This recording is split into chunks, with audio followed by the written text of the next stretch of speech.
I mean, I don't know yet how lengthy it's going to be. Okay, we anticipate that after today, you'll know whether you're on the jury or not. Okay. And you'll come back March 29th. So you'll be on your own, do whatever you want Yeah. until then. And then we anticipate, our best estimate, is that trial will be... Okay. So yeah, there was a lot of issues with workers and stuff like that. Okay. So yeah, So what types of issues would you be called upon to resolve? I mean, just dumb stuff like people not liking each other or stuff like that. So kind of interpersonal disputes? Mm-hmm. Is that a yes? I'm sorry, we have to say Yes. Yeah. Sorry. I don't, I'm trying to preserve the record here, right? Okay. So, Yeah. I'm not trying to be rude or glib. No problem. Okay. So you have two coworkers, right? And they work under you. One of them comes and says, he did this to me, right? Yes. And how do you resolve that conflict? What did you do to try to resolve those conflicts? Just hear both of them and from there just come to a resolution. Okay, but so was it simply just listening to someone and come to how do you arrive at that resolution? Just common sense, see who's like in the wrong or Okay. you know. So that kind of leads me into my next question is, how do you determine who's telling the truth in this situation? What do you do for that? If there was more people, I will call them in and ask about it because clearly I wasn't around. I could have been in the office. So maybe call more people that was around there to see who's telling the truth. Okay. Would you look for any other type of evidence? No. I mean, if it was something bigger, I could check cameras or stuff like that. So you could potentially get additional evidence, right? Yeah. And then, correct me if I'm wrong, based on what people say, maybe other witnesses, what they say, what other evidence may exist, like cameras, you can come to a conclusion, Yes. right? Can you think of a situation where you would have two people looking at the same circumstance, like you're watching the same TV show almost, right? And they both view it differently, like they both reach different conclusions? I mean, it hasn't happened to me, but I think it could happen if the person likes more one of those people involved in the issue. Like, it could happen. Well, let me put it to you this way. Your job as a juror, right? You are what we call the judge of the facts. Yes. Right. Your job is to determine what happened in this particular case, right? And then you're to take those facts and apply it to the law that the judge gives you. Do you understand that? So let me ask you a couple of questions. If the judge tells you this is the law, and this is what you need to decide, and you think it's wrong, you don't agree with it, whether it's a moral disagreement or a personal disagreement, or you just can't believe that that's the law, can you follow the law as the judge tells you to do? I can. Okay. Even if you think it's wrong? If it's wrong, if I think it's wrong, Right. I mean, I also follow the law.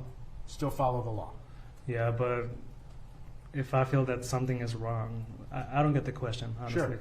So, kind of a strange example, but what if let me think of, what if I were to tell you the judge told you that DWI, driving while impaired, is perfectly legal, right? You can drive as much as you want and as drunk as you want, right? You may disagree with that, right? Yes. You think it because DWI is wrong.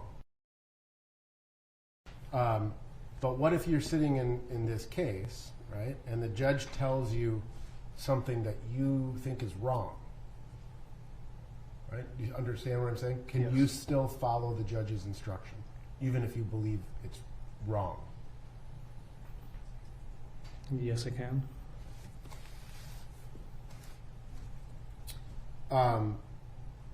But again, kind of back to the original line of questioning, which was this: you are one of 12 people. Do you understand that? Yes.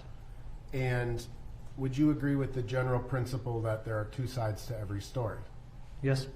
Do you think it is important to listen to both sides before you reach a conclusion? Yes, of course. Can you wait for the entire trial to be over before reaching a conclusion? Yes. I will have to hear every detail about it. And so then the question becomes, now you're sitting in the jury room and you're deliberating, right? Yeah. 11 other people, 12 including you. And you see some piece of evidence that comes into this trial. And you think it's the most important piece of evidence in the whole trial. Okay.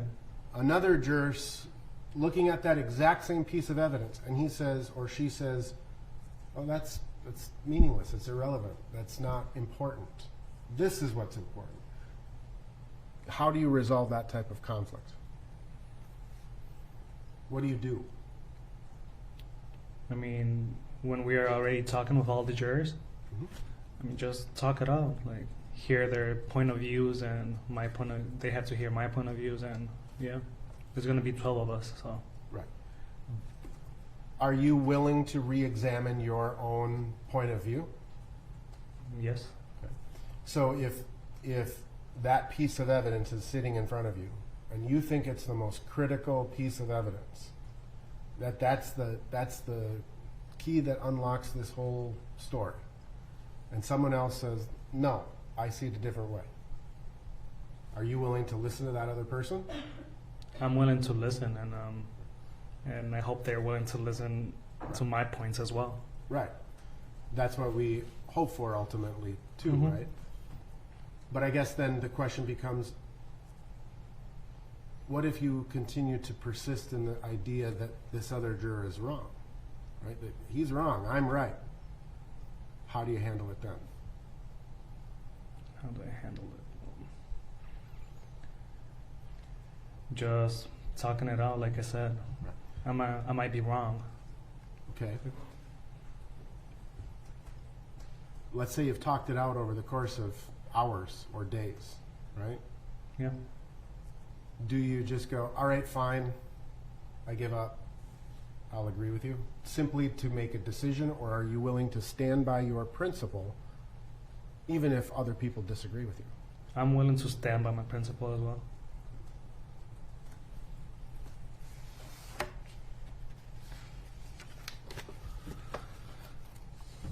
And you, again, understand that this case is going to, we're anticipating it's going to last about a month, right? Yeah. And I know, based on your answers, that you've seen some videos that have been publicly released about this case. Yes. Would you agree that that is one piece of evidence? Yes. Can you understand that there is a lot more evidence that we have to discuss? Yes. In fact, we're talking about this lasting a month, right? Yes. So, despite having seen this video, are you willing to listen to all of the other evidence? Yes. And you may have formed some opinions already, in fact, I know you have, based on what you've seen. Are you willing to potentially allow all of that other evidence to change your opinion? Yes. So I just want to ask you some follow-ups on your questionnaire, sir. Okay. Shouldn't take too long. Again, the questionnaire was filled out a couple months ago. I understand you may not remember everything you read. Again, I'm not trying to trick you. I'm just trying to explore some of your thoughts Okay. and why you may have written what you wrote. Sounds So, good. the first question that you were asked just was basically for you to give kind of an outline of what you knew about the case already, right? Yes. And you wrote a fairly long paragraph onto a second page about what you knew and what you remember seeing, right? Yes. Now,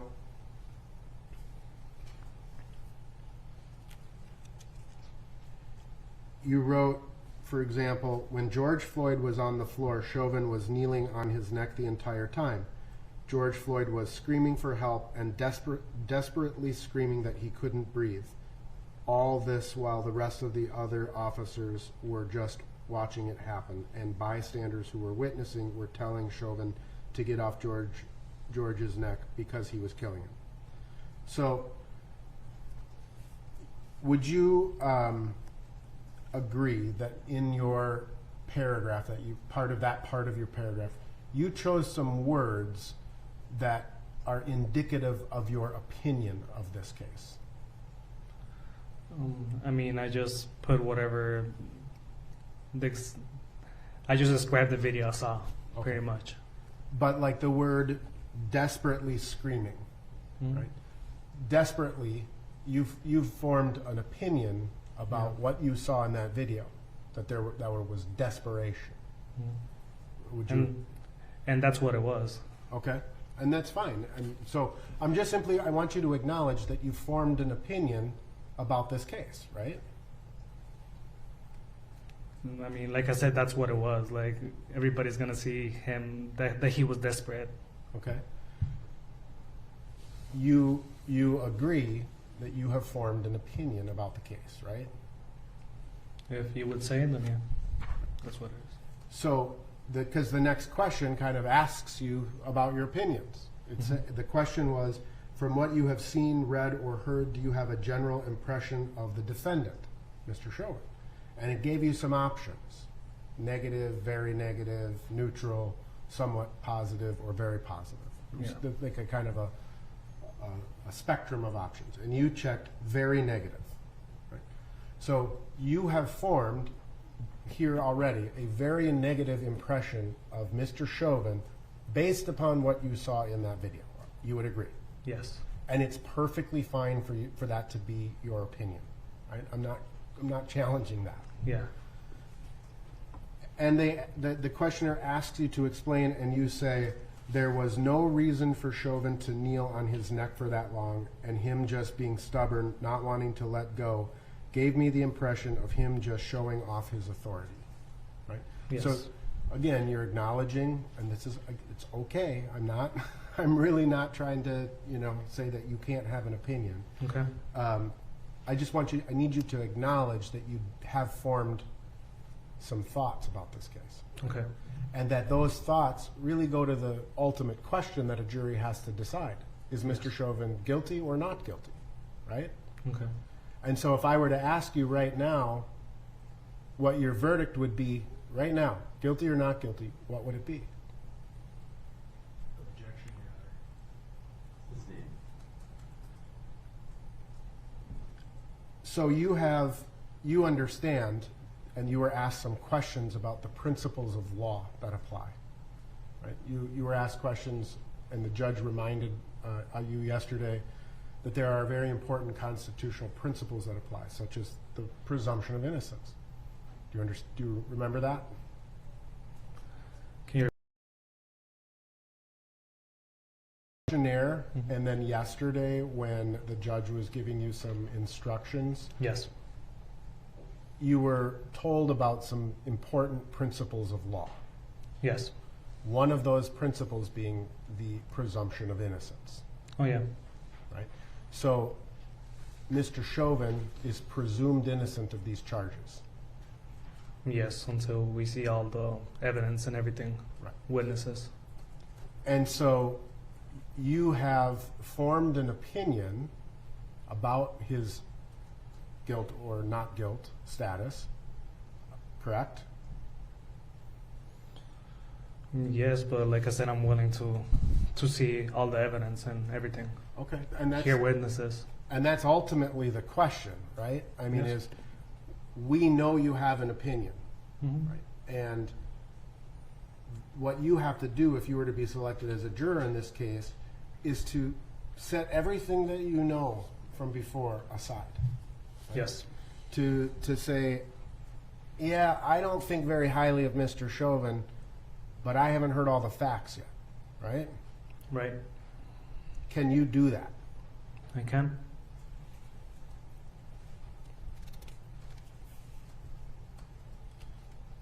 You were asked about your the number of times that you have seen, watched some video of Mr. Floyd's death, and you estimated it to be 2 or 3 times. Would that be accurate? Yeah, I'll probably say like once or twice, and maybe some clips about it. Okay. So that's kind of what I wanted to ask is, when we talk about the video, there was a video that was uploaded to, I believe, Facebook. Yeah. It went viral and was shared around Yes. the world. Is that the video that you have watched once or twice? Yes, that's the video. Okay. That video, did you watch it from start to finish? Yes, I did. And so you watched the entire video 2 or 3 times? Or once or twice, I'm sorry. Yeah. But you also have seen various news stories, things in the media that may have a still shot from that video, or it may be just 30 seconds of that longer video, right? Yes. Okay. And you you understand, again, that that video is just really a finite number of minutes in a much bigger picture. Yes. Are you willing to set any opinions you may have formed watching that video based on all of the other evidence that may be introduced in this case? Yes.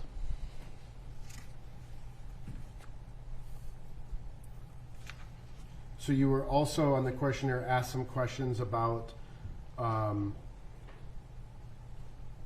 what I've kind of referred to as the aftermath, the protests, the demonstrations, and ultimately the riots Yes. in Minneapolis.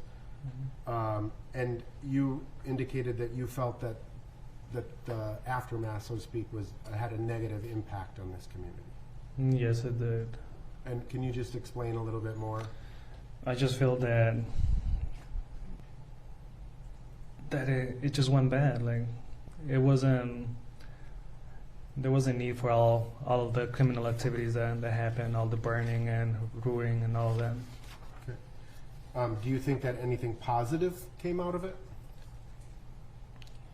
I mean, yeah, probably people wanted to voice their opinions, how they felt. Yeah, but then we had all the people going to those events for the wrong reasons.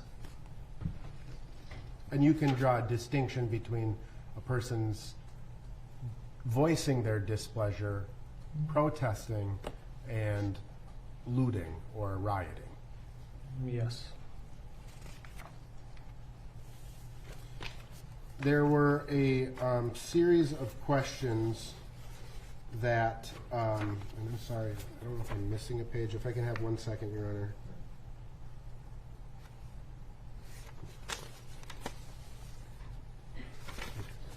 I apologize. There was this, thank you. There was a series of questions that you were kind of asked to circle your opinion from 1 to 5. Do you remember? You may not remember what they all say, but Yeah, I remember doing that, but yeah. So there were roughly 12 of these statements, and then you were asked to strongly agree, somewhat agree, have no opinion of it, somewhat disagree, and totally disagree or strongly disagree, right? So I want to ask you about a couple of your opinions. One of the questions, or one of the statements that you were asked to rank was, discrimination is not as bad as the media makes it out to be. And you circled that you somewhat disagree with that statement. Can you explain what your thinking was there? it says that media one. Sorry. It says discrimination is not as bad as the media makes it out to be. And you somewhat disagreed with that statement. That's just how I feel about it. Okay. So you don't think that discrimination is I mean, I'm not suggesting that you don't think it exists or that it happens, but would you, another way of saying this being that you think that the media may embellish discrimination? I mean, the media, even when the video surface, like all you're gonna see is the picture of him kneeling in George Floyd's neck or stuff like that. The media just puts things a little higher than what they are. Okay. What's gonna like bring more attention to them? That's how I feel. Okay. And so in that regard, you can separate what you may have seen in the media from the evidence in this case. Yes. Opinion about this case that you have coming in here today was influenced by the media?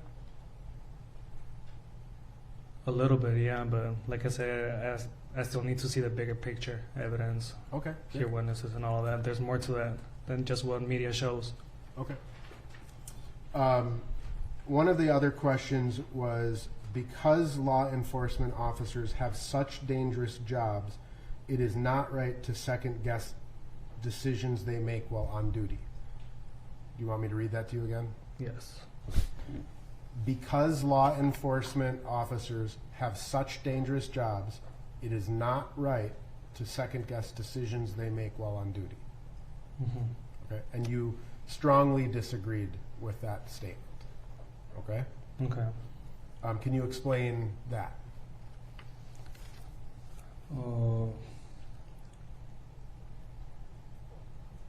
Why strongly disagree? I didn't understand the question. Okay. Well, I mean, you let's just flesh this out a little bit. Yeah. Police officers or policemen make a variety of decisions. Agreed? I agree. And some of those decisions, they have a lot of time to think about those decisions. They may talk to their colleagues about it, Mm-hmm. right? Yes. And that's not the kind of decisions we're talking about, I think. Right? If an officer breaks the law, you wouldn't question, and they have plenty of time to make that decision, right? You wouldn't question a prosecution of an officer for breaking the law. Agreed? I would. If they're breaking the law, I would question them. Right, that's what I think we're agreeing. I'm saying it poorly, unfortunately. Let's assume an officer was stealing drugs from the evidence room. Right? It's a conscious decision. He makes that decision, or she makes that decision. They should be prosecuted, right? Yes. Their decisions should be second guessed, in other words, right? Yes. Okay. But would you agree that there's a difference between those types of decisions and an officer is chasing a suspect down, they've been in a car chase, they're chasing this person down a dark alley, there's no lights, and suddenly the person turns, brings their hand up, and the officer shoots, right? Split-second decision, right? It turns out it was a cell phone that the person pointed at the officer. How do you feel they should be reviewed in those types of circumstances? I mean, just talk with the police how he felt about it and what he saw, if he really feared about his life. So there's still an analysis that has to go into it, Yep. but whether or not it should be prosecuted criminally is a different question. Would you agree with that? Yes.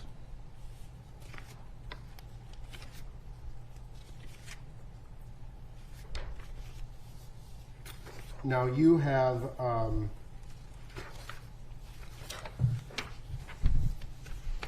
there was a question that asked, have you or anyone close to you had any of the following experiences? And it was victim of a crime, and you wrote, someone stole my car, right? Yeah. Can you just tell me, how long ago was that? Where did this happen? It was like 4 years ago, Okay. outside of my house. All right. Yeah, I left it running, and Oh, for like 5 minutes went outside, and it wasn't there anymore. let me guess, it was winter? Yeah, it was winter. Yeah. So warming up the car, letting it run. And it was fast. Yeah, someone came in and took it. Yeah, Did you call the police? I did. Okay. Did they respond? They did. I think they got in a little chase with them. They crashed the car, unfortunately. Okay. So the police responded to your request for help, Yes. right? Ultimately located the car. The person who stole it gave chase, crashed the car. Yes. And what was your level of satisfaction with the police response to that? It was good. Right. You were grateful for that? Yes. And do you feel that they treated you fairly? Yes. Okay. Was the person who stole your car, to your knowledge, prosecuted for stealing your car? Meaning, were they? No, I don't even know, to be honest. Okay. So you never had to like go to court and testify? Yeah, I never. After that, I never heard about it. Okay. Like nobody even called you and said. They just called me to say where my car was and to pick it up, and that was it. Okay. Did you have to have it repaired through your insurance company, or was it kind of totaled? It wasn't a bad crash. They just hit him from behind. I don't know. It was just a bumper. So Okay. So it was an easy fix. Okay. But no one ever called and said, "Hey, we can, if you want to make a claim for restitution from this guy," or anything like that? No. Just got your car back and, right? Yeah. Okay. Do you generally have a positive or negative view of police? I mean, positive. They're here to help us. Would you agree just kind of with the general concept that, like any profession, there may be some good ones and there may be some bad ones? Yes. You acknowledge that they do a very dangerous job, right? They do. Not that every call is dangerous, but Right. you know. You were asked a few questions about your opinions regarding the justice system, and I'm referring kind of to the courts and, you know, the whole system, right? Okay. You asked you were asked, do you believe that the jury system in this country is a fair system? Why or why not?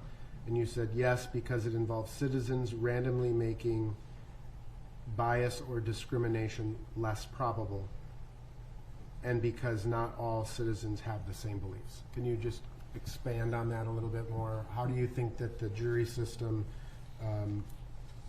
decreases the probability of discrimination by? Because I mean, you guys are not handpicking the person that's gonna be here as a juror. So you pick 12 random people. You don't even know where they're coming from, what's their background, anything of that. So yeah, there's more probability than if someone is picking the person that he likes or whatever.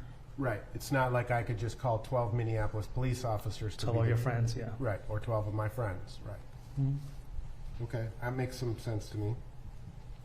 And then you asked, you were asked, do you believe our criminal justice system works? Why or why not? And you wrote, yes, it has been convicting and punishing the guilty, making them stop offending, and it somewhat protects innocence. Explain what you mean by that. I mean, it's been working until now. You've been, like today, we're gonna have him on court, and then go from there, take a decision. So, Right. So we're doing the job. And your response kind of says the system works because it convicts people and it punishes people. That's how I interpret what you wrote. Am I wrong in that interpretation? No. You know that not everybody who is charged is ultimately convicted. Do you understand that? Yeah, I just went on the side that, but I also put over there that it was To protect innocence. protecting innocence. So yeah, there's clearly criminals and there's people that are here in court and they're not criminals. Well, there's this old saying that says, under our system, we would rather free 10 guilty people than convict one innocent person. Yeah, Would you agree or disagree with that concept? I agree.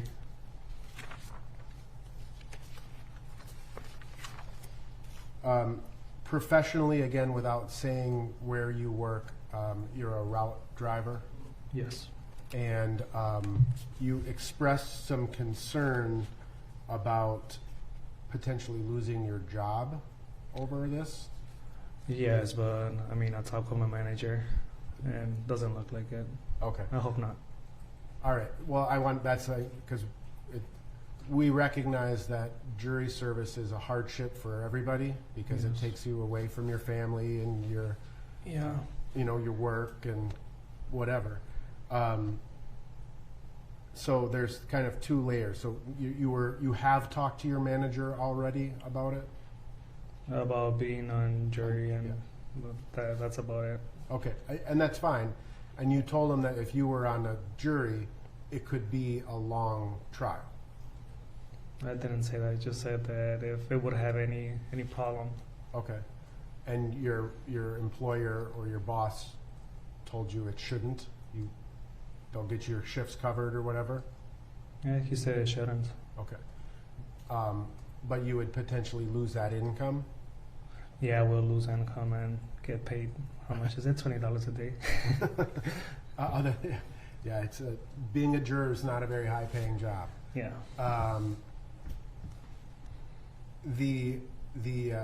I guess the question is that financially, like, do you have? I mean, will you be okay if you weren't working for a month? I mean, I think I'll be okay. It kind of sucks, but I mean, if I'm a good fit and I could help, that's okay with me. Good. And that's kind of what you say is that this is a really big case, and that's why I would like to help and be a part of this. When asked if you wanted to be a juror. Mm-hmm. Yes. Your Honor, if I may have a moment.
Mr. Slisher.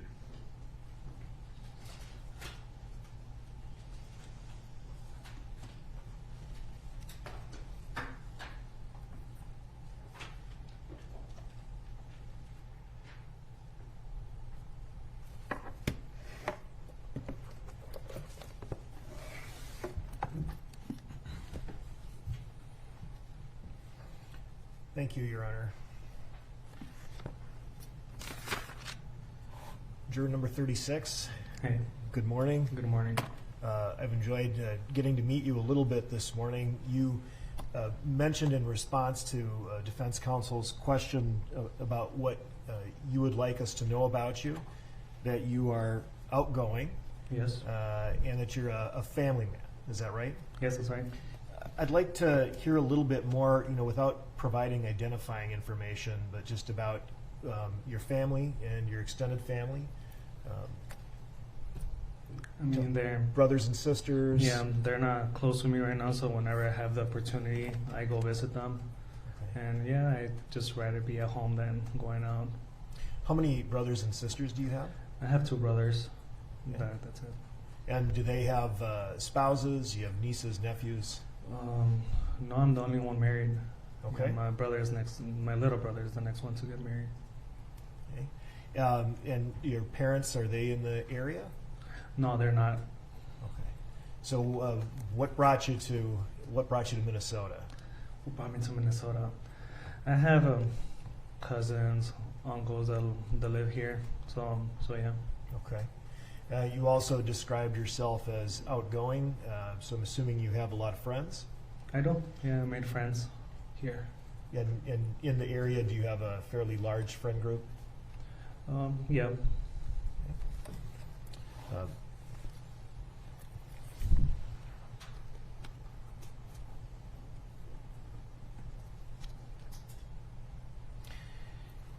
And you also talked a little bit about your management experience. Yes. And in the situation in which you're managing, what was the general age range of the employees you were managing? I'll say like it was half. Half were high schoolers, and in the morning we had older people, Okay. like younger than 60. So with half of the people you were managing being high schoolers, Yeah. so the question about managing conflict and Yes. mediating disputes, Mm-hmm. did it help being an older brother to gain those management skills?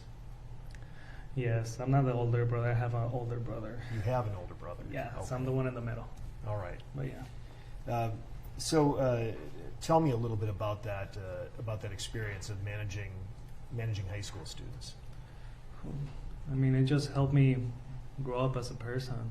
Like it just helped me having to help a lot of people. It was nice. I like that. What were some of the biggest problems you have to deal with when managing high school students?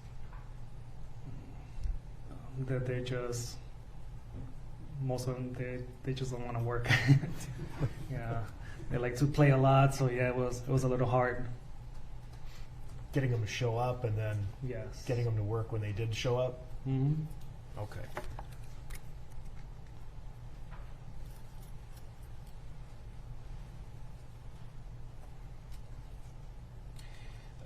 There was a question on the questionnaire regarding some general impressions you may have formed of George Floyd.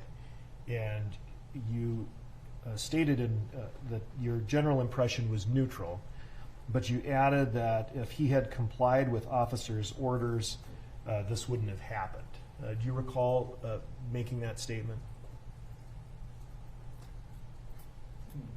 Yes. Can you tell us a little bit more about what your thought process is there in making that statement? I mean, it's just obvious if he wouldn't just comply, then that wouldn't happen. Maybe he just wouldn't been arrested and put in a cop car, and that's about it. Do you think that that might affect you one way or the other in terms of coming to a decision regarding the conduct that occurred after he had been placed on the ground? Can you repeat the question, sorry? Sure. You indicated that perhaps if George Floyd would have complied with the officer, he would have just been arrested and this wouldn't have happened. But what I'm wondering is if that, if that belief that you have, that that would somehow affect evaluating any conduct toward him after, he was placed on the ground. Oh no, that wouldn't have any conflict. Okay. No, there's more to it. I'm sorry, could you repeat that last part? No, like there's more that happened than just that. Okay.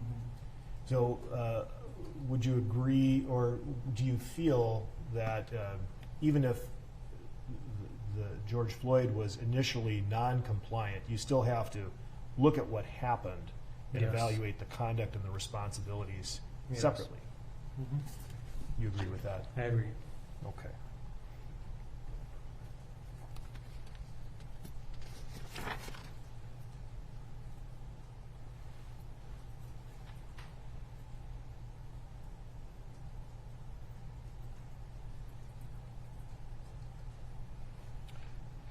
You stated in your questionnaire that you believed that you somewhat disagree with the proposition that the criminal justice system is biased against minorities.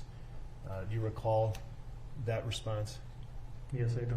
Can you tell us a little bit more about how you've come to that conclusion? And they're somewhat biased. I mean, a lot of it has to do with the media and all they show is that they're being biased. So yeah, that's why I somewhat disagree, because I haven't honestly felt that or be in a position to feel that way. So yeah. The media in the news, I noticed that you're also somewhat of a fan of true crime shows. Is that right? So tell me what true crime shows you watch. I listen to a lot of podcasts. Like I said, I'm a route driver, so I'm always listening to podcasts. And yeah, it's just true crime stories. Crime Junkie. Crime Junkie? Like that. Yeah, that's what it's called. Okay. How often do you think you listen to that podcast? Whenever an episode comes out, I'm working 8 hours, so I have plenty of time to listen to different episodes. I don't only listen crime stuff, so it's not all crime all the time? No. Okay. So there's plenty of other shows that I listen to, news, sports, podcast. But you did indicate in your questionnaire that you've always been fascinated with crime cases and how they're resolved. So it seems fair to say that you do have somewhat of a developed interest in crime. Can you tell us a little bit about what draws you to those kinds of stories? I mean, right now it's everywhere. Like, you go to Netflix and there's a bunch of shows about it. I think that a lot of it gets just pushed to you. That's why. Comes up on your feed? Yeah, it comes up on my feed. I don't know if they're targeting me already or they know I like that stuff. So. But yeah. I suppose I could ask you what else comes up on your feed, but that might draw an objection. Right. But in that, in following some of the crime story, I'm just wondering if you've ever considered pursuing a career in criminal justice or anything like that, law. I haven't thought about it, to be honest. Okay. So fair to say this is just a curiosity or an interest that you have among others. Yeah. Between that and you said soccer. Yeah. All right. If I may have a moment, Your Honor.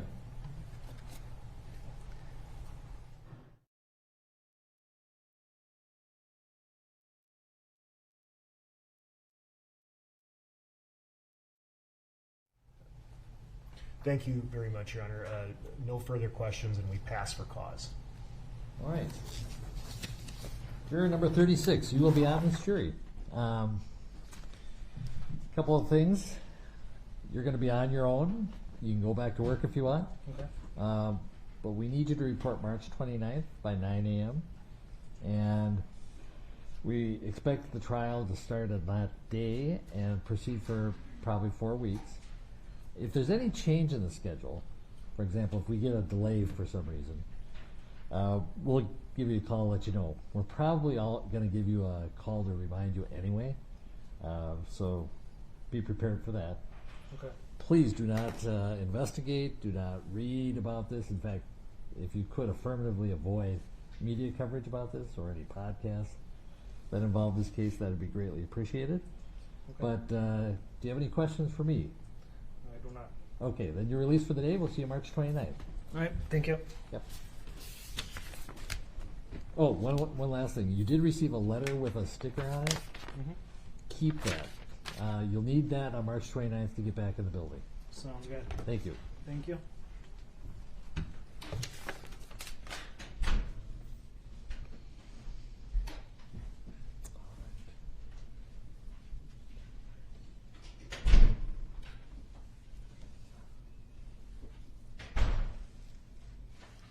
All right, let's do a juror. Let's make a record on the one juror. Was it 40? 43 or 45? Mr. Schaefer. It's 43. All right, juror number 43 returned their questionnaire saying no English, no English. That was the answer for everything. I would also note, if counsel was not aware, that person also did not return their initial qualification questionnaire to determine the basics of whether they're a resident of Hennepin County, a citizen, etc. But I think the parties have reviewed this matter and are agreeable that that person be stricken for cause. Mr. Slisher? Yes. Mr. Nelson? Yes, Your Honor. All right. Morning.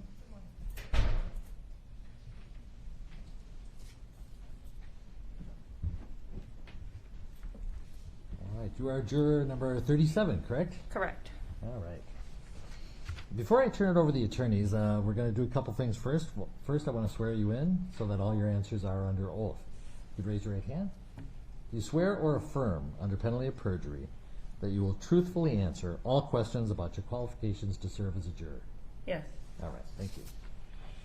First of all, you filled out a questionnaire, and thank you for taking the time to do that.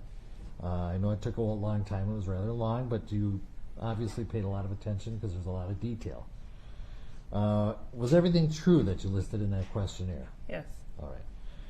Since you filled out the questionnaire, some time has passed, and it's very common for jurors to realize they forgot something or needed to change something, or even that their opinions have evolved. So I would ask you, since you filled out the questionnaire, is there anything you wanted to change or add or delete from that? My opinions may haven't evolved, but I'm not sure. Okay. I think the attorneys might explore some of that. Is there anything right off the top of your head as far as opinions No. that have changed that you think might be important to know? No. Okay. The questionnaire also advised you not to read any newspaper articles and to avoid media about this case since you are a potential juror. But since it was filled out months ago, it's not that uncommon that people inadvertently see a headline or a friend might say, "Did you hear about this?" And since we told you, don't tell anybody you're a potential juror, you can't exactly stop them. So, did anything like that happen to you where you received more information inadvertently, either seeing a headline or friends talking or something? I've seen headlines, yes. Okay. Do you recall specifically what any of the headlines were and when they were? No. Okay. Any substance about the case, procedures, any of the parties involved? No. All right. Okay. Now, and the whole point of a lot of this is everybody who's come into this courtroom has heard about the case and knows a certain level of information. But regardless of how much or how little you know, the important thing is that you put aside any information you may have learned in the media or from anywhere for that matter and decide this case only on what you hear in the courtroom. Do you think you could do that? I'm unsure. I'm sorry? I'm unsure. You're unsure. Okay, can you tell me a little bit about that? Because, and I'm sure the lawyers would say the same thing, you have to be fair and impartial, and people will honestly say, I would try. I've never met a juror who wouldn't try. But some people say, but I know I could not put it out of my mind, for example. Or, I've read it, I understand, I can put it aside, I know myself well enough to know that it would not infringe on the decision I'm going to make. Tell me about that. I will try, but there's no reason. I've seen the video, so I can't unsee. Right. And is there anything else about the case that you think might be impossible to let go that you've heard about outside the courtroom? The length of the time that it happened. Okay. So the actual fact that was depicted in the video. Mm-hmm. Okay. The other thing is, and these kind of go together, what you know about the case may have given you certain opinions about the case already. And that's fine. I think just about everybody who's been exposed to information forms an opinion of some sort. And it may not be about guilt or not guilty, it may be more moral judgments or things like that. Can you put those opinions aside and not have it come into the jury deliberation room? Yes. Okay. So bottom line is, we're looking for a jury who can be fair and impartial, and the essence of that is that they decide the case according to the law based on the evidence alone that you hear in the courtroom and nothing else. Knowing yourself, do you think you can put aside everything else, opinions, what you've heard outside the courtroom, and decide the case? And we're looking for your honest answer. Could you do that, you think, in this case? As far as opinions, yes. Okay. What about facts you may have seen in the the media? Could you put that aside? Not facts, no. Okay. And is that mostly about the video that was seen? Exactly. Okay. All right, I'm going to turn it over to the attorneys. Oh, I forgot to ask you. Did you recognize any of the witnesses who were listed on that long list of witnesses? No. Okay. And the trial time is going to be about 4 weeks once we start on March 29th. I think you did indicate some concern with jobs and that. I'm going to leave that to the attorneys to explore, but do you think it's to the point where you could not serve? Or could you make arrangements? Could you make it work? I'm a single parent, so I have limited support. Okay. Well, the jury for deliberations would be sequestered, which means you'd be staying in a hotel till there was a decision made. How would that, as a single parent without a lot of support, what do you think that would do? I possibly wouldn't be able to. Oh, I'm sorry. I possibly wouldn't be able to do it for entire 4 weeks or however long it took. Okay. Right now, during the trial itself, we don't anticipate the jury you'll be able to go home every night during the case itself. That may change if circumstances require it, that I may, in the middle of the trial, say, now you've got to go to the hotel. I don't think that's going to happen, but you definitely would have to stay in a hotel during deliberations, how long deliberations go is entirely up to the jury. I mean, it could be an hour, it could be days. How do you think that would affect you in your situation? Is that doable? I am unsure if that's doable because we don't know how it's going to go, but I will try my best. Okay, thank you. I'm going to turn it over to Mr. Nelson for further questioning. Juror number 37.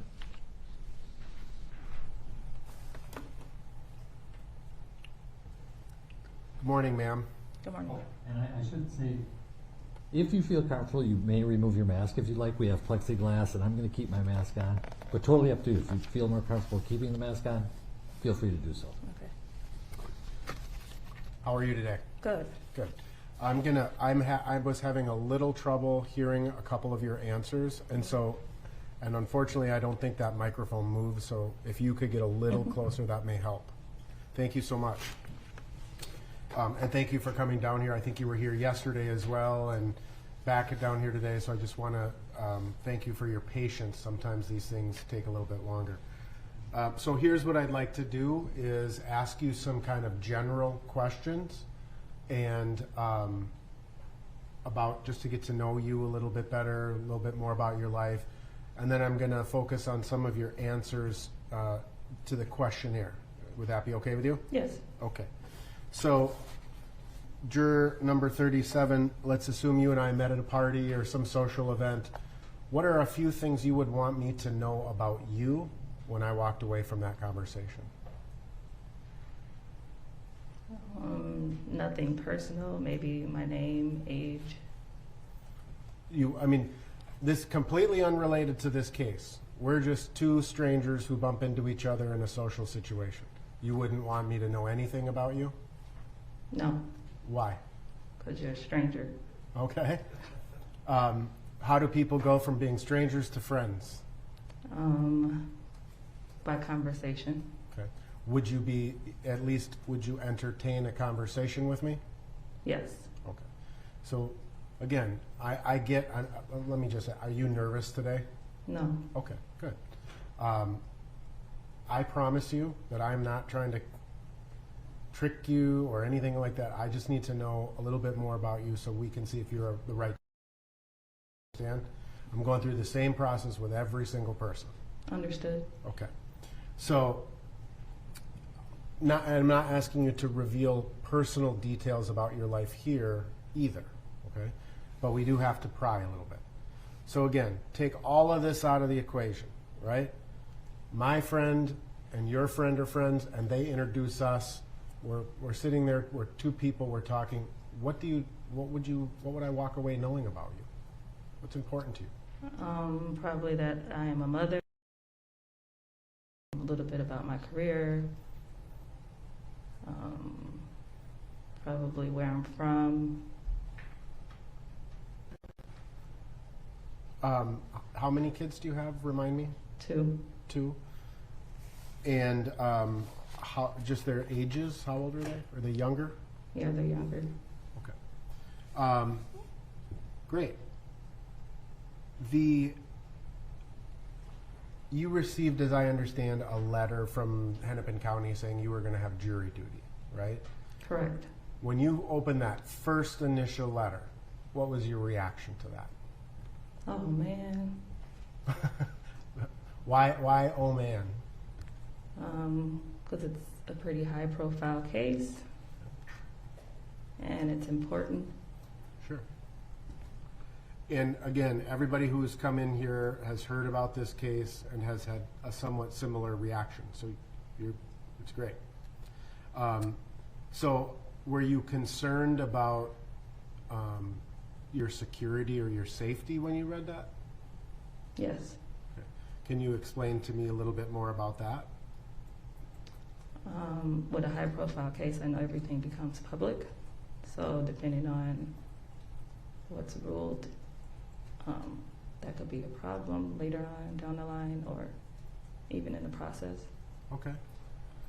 And so you would be concerned that people would learn your identity, and again, we're trying everything we can to not let that happen, but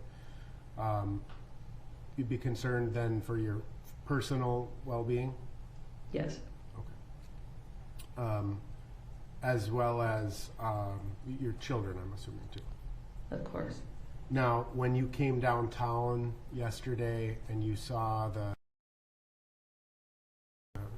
situation outside, you know, the military and the police and the fence and all of that, did that raise your level of concern or make you feel safer?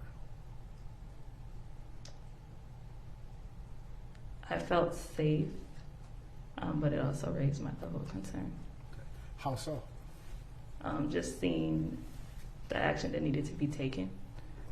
But once I got here, I felt safe. Okay. So I missed one sentence in there because I was trying to get comfortable, which is hard to do here. You said something about the actions being taken. Just seeing the level of action that needed to be taken in order to just do this part of the case. Okay, gotcha. And then once you got inside the building, you felt safe and...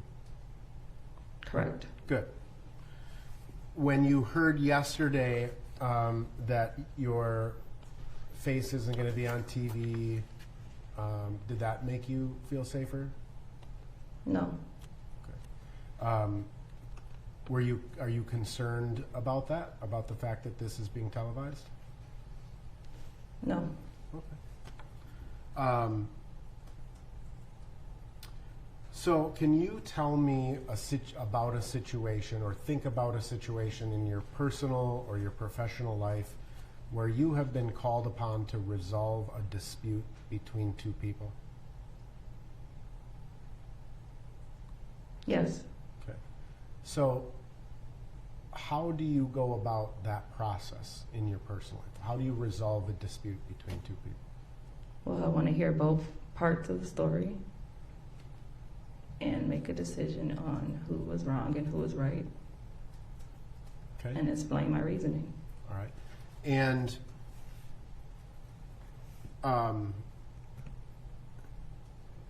how you listen to both sides of the story, right? Are there any other steps or tools, so to speak, that you think that you could use to help decide right or wrong?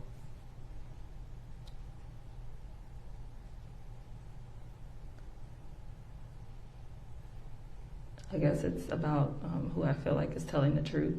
Mm-hmm. So it's an intuition, or are there things that you could, like for example, maybe talk to another person who was there? Yeah. Right. It's not intuition. It's about talking to another person who was there, or are both of their stories lining up and somewhere it went wrong, and Okay. based off those All right. And so you are, in this case, let me just put it this way. In this case, there's going to be a lot of evidence that's admitted into this case, right? And we know, based on your questionnaire, that you've seen the video, you've referenced this video this morning, right? But we're telling you also that this trial may take a month to hear, right? To get all of the evidence in front of you. Are you willing or are you able to set what you know about this case now aside and judge this case based upon the evidence in court? Like I mentioned before, there's video surveillance, so I can't unsee the video, so I'm not able to set that part aside. What if I were to tell you that there's a fairly high probability that that video that you've already seen is going to be evidence in this case? So you're going to see it again. It's still going to be traumatizing to me. Okay. And again, you know, what we're trying to do here is just to find out if you're the right person for this case. And so again, I don't mean to pry or anything. I just want to make sure that you're the right person. Yeah, I get it. Okay, good. And we'll kind of come back to the video and some opinions and stuff in a little bit, okay? Mm-hmm. Can you think of a situation in your life where you were certain about something only later to be shown that you were wrong? Yeah.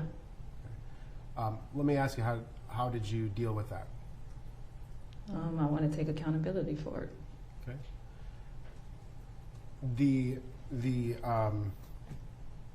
Are you the type of person that's willing to re-examine your own views? Or are you the type of person who, once you've made up your mind is made up? I can re-examine my own views, but I always want to hear what others may think of it. I can't just make that decision on my own. Okay, great. So I'm going to ask you some follow-up questions on your questionnaire. And I know that you haven't read this in a couple of months, right? Again, and I'm telling every single person the same thing. I'm not trying to trick you, but there may be some things you wrote down. I'll read them to you, and we may have some follow-up questions. But if I can have 1 second to confer with counsel about something? You may.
Sorry about that.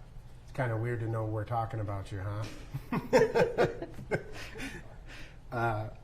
I just, I had to clarify something with Mr. Slisher, who is one of the attorneys for the state. When the judge was asking you beforehand about what you wrote in here and how your views may have changed since then, I believe that you said your views have evolved since you filled this out. They may have, yes. They might have. Yeah. Okay. Nothing specific or nothing like kind of global but as we go through this, there may be things that you've changed your view on. Exactly. Fair enough. And we all know that, again, everybody wrote this like in December, I think, and it's now March, and one person so far has actually kept a copy of it. So, all right. Okay. So you said before that your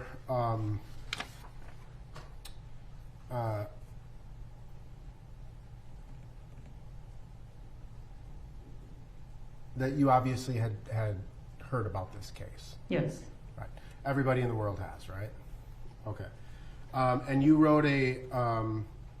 wrote kind of a dissertation or a lengthy paragraph about what you had seen or what you had heard in the news, and I appreciate that.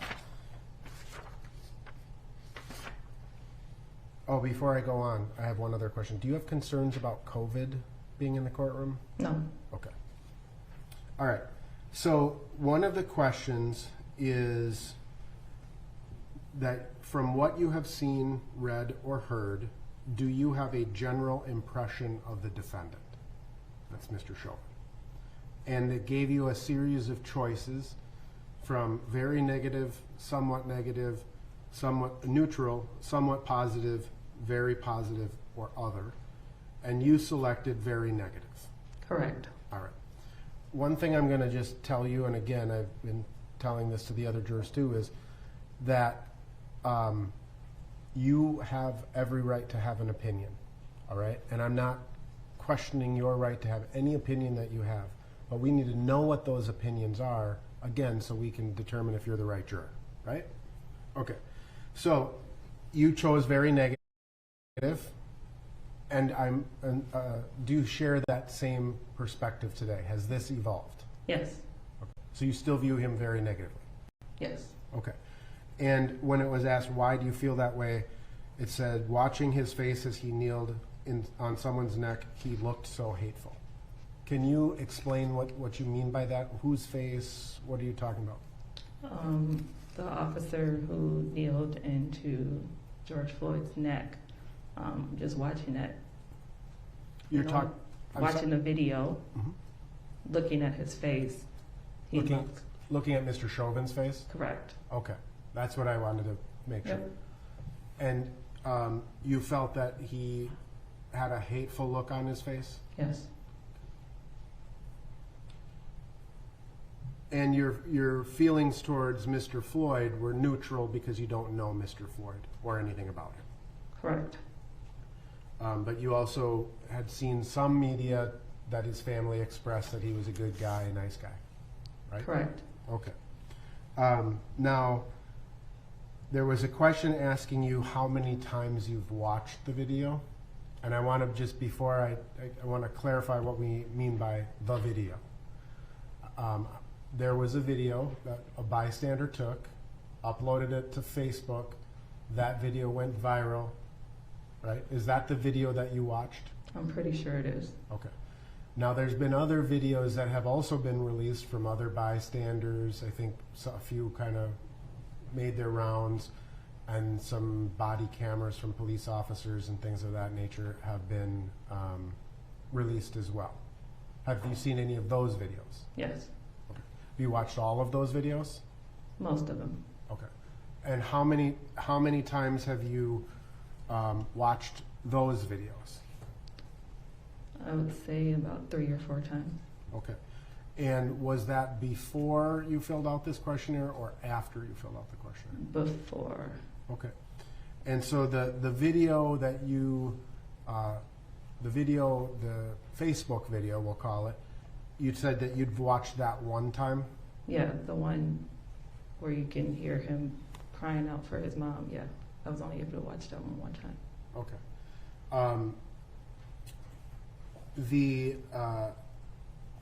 But you have watched the other videos more times? Correct. Okay. And then in terms of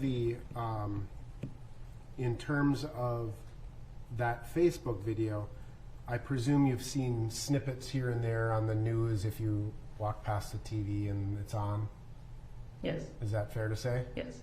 And so you may have seen smaller segments of that video here or there, right? Correct. Okay. But as far as watching that Facebook video from start to finish one time, right? Correct. And you said something that you also wrote in your questionnaire that about your conversations with your friends and family members and colleagues, that you've had conversations with those types of people, right? Yes. And you wrote that you cried hearing him call for his mother during his last minutes of life. Yes. So that you had a very strong emotional response to that. Yes. Right? And I think you've referenced both here today and elsewhere in your questionnaire that once you see that, you can't unsee it. Correct. Right? One of the questions in the questionnaire asks you about your ability to view graphic or otherwise sensitive material. Are you okay with that? No. So you may have to watch that video again here in court. Would you be okay with that? In that case, yes. But other graphic stuff like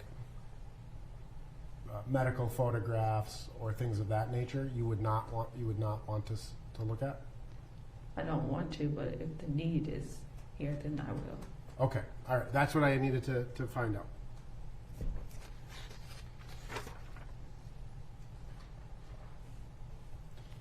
You were asked a question about what I would describe as sort of the aftermath of this incident, you know, the protests, the demonstrations, and ultimately the riots.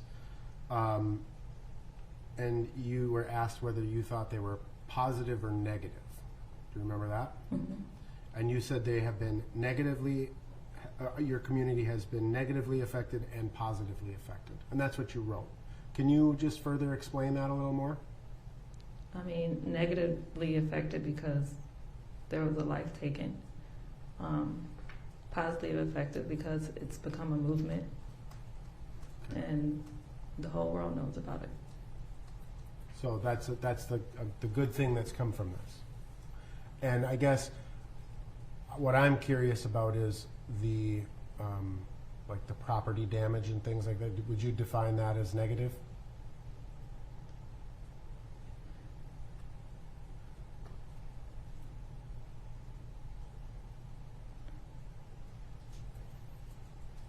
I feel like if that was what needed to happen in order for this to be brought to the world's attention, then that's what needed to happen.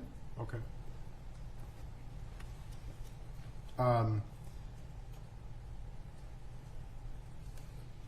The question that comes after that is, no matter what you have seen or heard about this case, and no matter what opinions you might have formed, can you put all of that aside and decide this case only on the evidence you receive in court, follow the law, and decide the case in a fair and impartial manner? And you wrote, yes, I can be fair and follow the law, but I cannot unsee that video. Right? Correct. So the video has had a really pretty profound impact on you, right? Mm-hmm. And Yes. sorry. So this is the really kind of the question at hand, right? Is you have a very strong opinion about Mr. Chauvin. Would you agree with that? Yes. You have a very strong reaction to seeing that video, right? Yes. And you have strong opinions about the movement that has come out of this incident, right? Yes. All of which are perfectly valid for you to hold. Not questioning that. Do you, I don't know what's in your heart, right? I don't know what's in your mind. I got to take whatever you say at face value, right? And I have to believe you.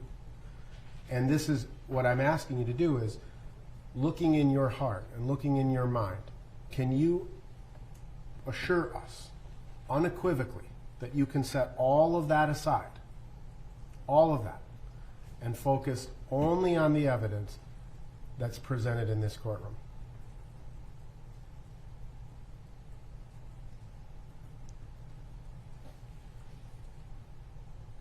I can assure you, but like you mentioned earlier, the video is going to be a big part of evidence.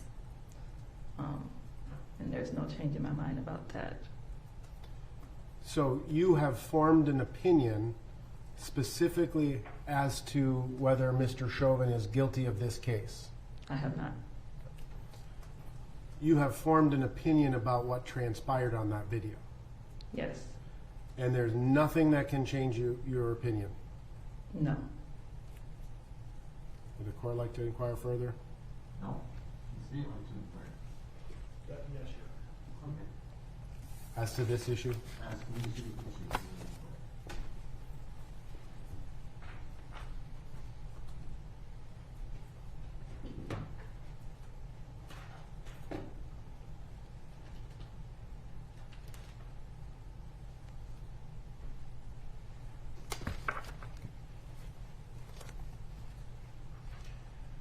Good morning.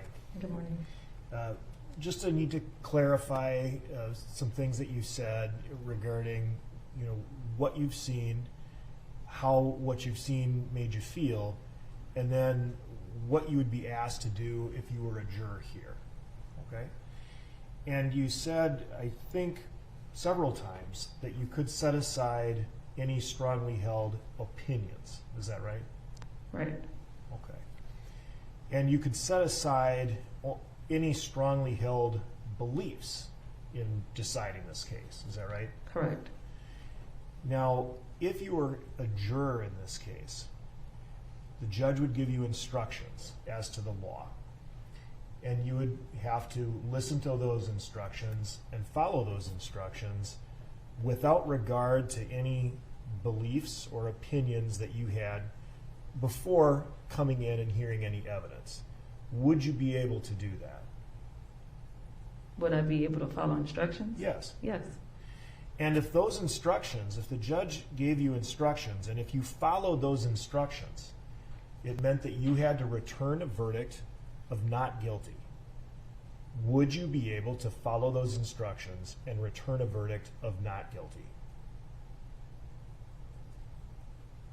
That decision is not solely made by me, correct? That's correct. But if you, in looking at the instructions, I'm listening to the judge's instructions, I see what all of the elements are, I know what the evidence is, right? I've seen it, I've seen the video, I've seen everything, but if I listen to the judge's instructions and follow them, I would have to find the defendant not guilty. Would you be able to do that? Find the defendant not guilty if you believe that the instructions required you to do so. If I was required to, yes.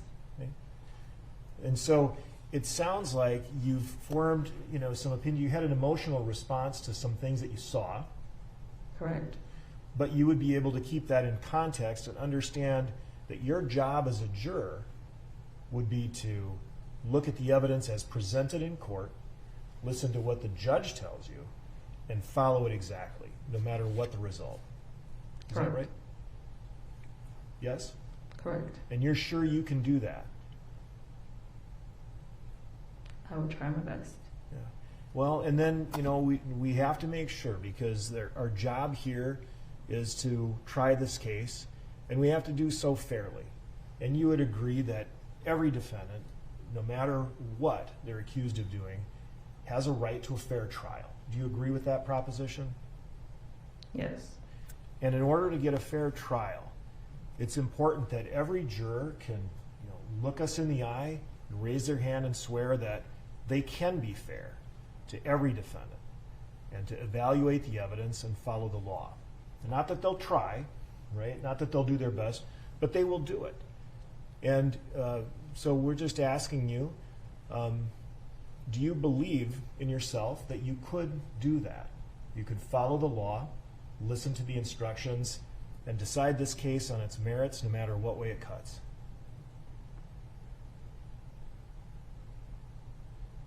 Yes. Nothing further, Your Honor. I'm going to follow up with a question. I want to make sure you understand that sometimes jurors come in and they think that if they give a certain answer, like if they say, I can't be fair and impartial in this case, that's somehow a failure. It's not. If that's what it is, every case is different. It involves different issues, and we all bring our differing backgrounds here. And I'm not questioning your answers. I'm just saying I want to give you the space to say, because you're not failing. If you are giving honest answers, that's all we require. There's no failure in saying fair and impartial. And if that's what you want to say, I absolutely accept it. Don't get me wrong. I just want to give you the space to be able to say one way or the other. Do you think that I'm going to focus on one issue, and that's the presumption of innocence? The defendant is presumed, as I told you yesterday, the defendant is presumed innocent of the charges made. And the fact that he's on trial cannot be held against him, or the fact that he's been charged. Do you think you could do that, is presume that he is innocent as you enter the courtroom? I wouldn't like that verdict, but Okay, so if it was not guilty, but right now you're supposed to, as opposed to at the end of the case, right now you're supposed to presume he is innocent. And you said something about you can't unsee that video. Perfectly legitimate observation. Do you think with that it would be hard for you to presume the defendant innocent during the trial? I do. All right. Sidebar.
All right, Juror 37, I'm going to excuse you. I want you to make it very clear. As I said before, we're not doubting your fairness or impartiality. I think there are some legitimate concerns you have that I want to honor. And so I'm going to release you at this time. Thank you for filling in the questionnaire and being as open as you were. And you are released from jury service for this term, so you don't have to report anywhere unless we give you a summons maybe years from now. Thank you so much. Thank you. We're going to take our morning break at this time. Let's reconvene at 11. We'll make a record of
wait for them since. Yeah, we're going to make the record first and then.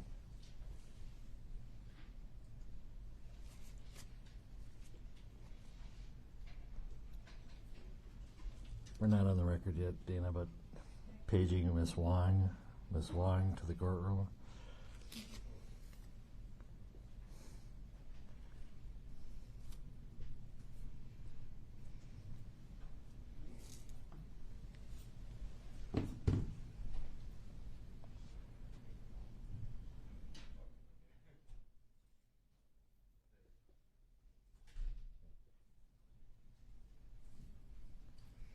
We're missing our other pool person. The gentleman from, oh, there he is, okay. All right, we are on the record. Last year was struck for cause by the court on the motion of the defense. Mr. Nelson, you wish to make your record, and then I'll turn to the state. Here or at the record? Wherever. In fact, if you'd remain seated so you can pick up the microphone. Yes, Your Honor, the defense made a motion for cause. There were several concerns about this juror made several equivocal statements about her ability to be impartial in terms of how the video or her previous viewing of the video had impacted her emotionally.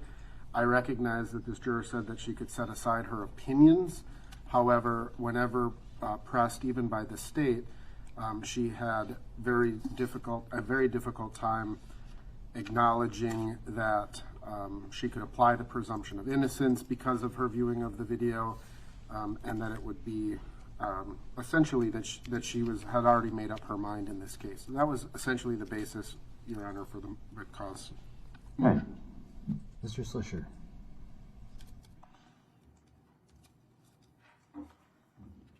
Thank you, Your Honor. The state opposed the motion to dismiss for cause for this juror. I don't believe she equivocated at all. I think that she stated very affirmatively and unequivocally that she could set aside her opinions, that she could set aside her beliefs, that she could apply the presumption of innocence. She stated it on a number of occasions, and she was questioned about it on a number of occasions, despite unequivocally stating so. What she said in terms of applying the presumption of innocence is that it would be difficult, but that she could do it, and that she wouldn't like the verdict, but that she could render it. And when you have somebody who states as thoughtfully as she seems to have considered her answers under oath, that she would follow the instructions and decide the case based only on the facts that are presented and on the judge's instructions, then I think that that is not a proper removal for cause. If the counsel would have wanted to use a preemptory challenge, he has plenty. He has 15 preempts that he could use. Those are extra preempts that have been given to him to account for some of the sensitivities in this case. Well, let's be fair. Both sides have been given. That's true. Triple the normal. That's true. We're entitled to 3. They're entitled to 5. You gave us 9. You gave him 15. So I'm not saying that's unfair. What I am saying though is that was not a proper cause strike. I believe that she very clearly stated her opinion, and she was questioned over and over. And I think that perhaps a little bit more than other jurors. And I would just state that I don't think that it should have been granted, and we object to it. The court did excuse the juror for cause. To be honest, I was evaluating as we were going along, and I don't think it developed immediately, but she was very consistent in saying that she would put everything aside, but she couldn't unsee the video, which is, I think, just another way of saying I couldn't put that aside, what I had seen earlier. Granted, it's probably going to be in evidence, but it's that concern that she has about not being able to unsee the video. She had a very strong emotional reaction to it. She said she cried.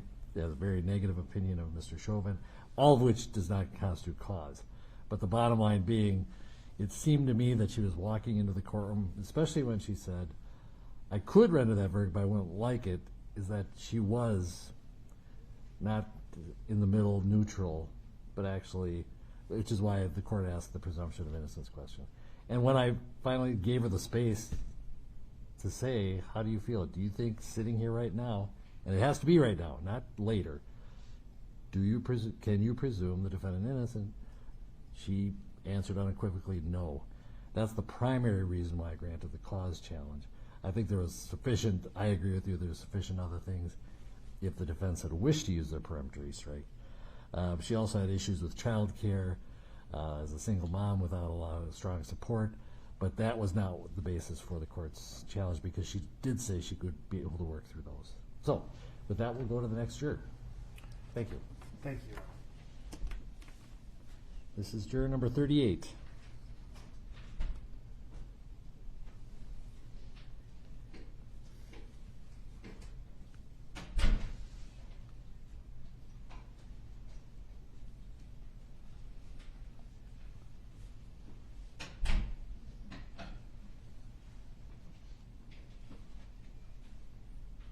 Is this our last juror from yesterday?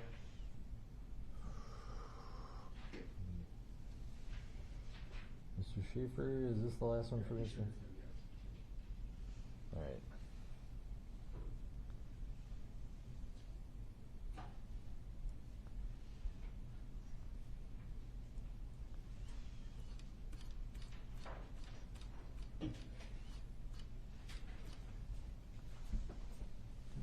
Come on up.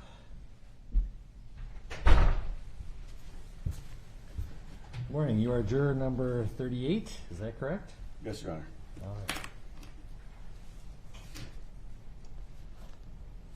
Well, a couple of things before I turn you over to the attorneys to ask questions. First is, I'm going to swear you in so that all your answers to the questions are under oath. So raise your right hand, please.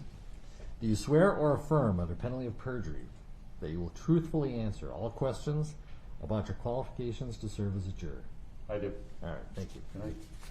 I was just going to say, we have COVID restrictions here, which include masking, but we have plexiglass between us, and I will be keeping my mask on, but I think that allows you to undo your mask if you'd like. Thank you. So feel free to do that during the questioning. The attorneys similarly, because they're behind plexiglass and quite a distance from you, will also be allowed to remove their masks. First of all, you filled out a questionnaire, and thank you for doing so. You put a lot of detail in, so it's clear you spent time on this. Is there any, or first of all, was everything true on that questionnaire? Yes. Is there anything you'd like to change or amend because you filled it out back in December, and on reflection you might think, well, I should have added this or deleted that, or even that my opinions have evolved on certain issues? Anything that you can think of as you sit here right now that you would want to change? None that I can think of right now. Okay. The attorneys will lead you through very specific questions, and so if that, and they'll usually give you what your answer was, because most people have not kept a copy of their questionnaire. Feel free to change your answer. Okay? And if you have any questions about what your answer was, I'm sure they will give it to you. So, you were not supposed to read any articles or watch any media related to the case. That was part of the questionnaire. Since you are a potential juror, don't look at anything about this case. But we recognize that was back in December. Inadvertently through the months, you may have been exposed to something just by seeing a headline, talking to a friend, something like that. Have you learned anything else about this case, whether it's facts, parties, procedures, pretrial matters, between when you filled out the questionnaire and now? No, I have not. Okay, thank you. Did you recognize anybody on the witness list? I did not recognize anybody. Okay. Now, going back to the questionnaire, you understand the reason why we ask all those questions is we want to know what your level of knowledge is and also the opinions. When you come into this courtroom, if you are on the jury, you have to decide this case just on the evidence you hear in court and follow the law that I give to you. Do you understand that? Yes. So in other words, you got to put aside anything you've seen or heard elsewhere, and even you've got to put aside any opinions you may have held about certain things, maybe opinions evaluating the case or what you've seen. Do you think you could do that? Yes. All right. And as I'm sure one of us will say, it's all right to have those opinions. We're not questioning the validity of any of those opinions. It's just we need to know if you can put them aside so that both sides have a fair and impartial trial. Understandable. Any questions about that? No questions. Think you can do it? Yes. All right. We also talked about the length of trial is about a month starting on March 29th. Do you think you can accommodate that schedule? Yes. All right. Anything else? Any questions for me? No. All right. I'm going to turn it over to Mr. Nelson, juror number 38. You may inquire.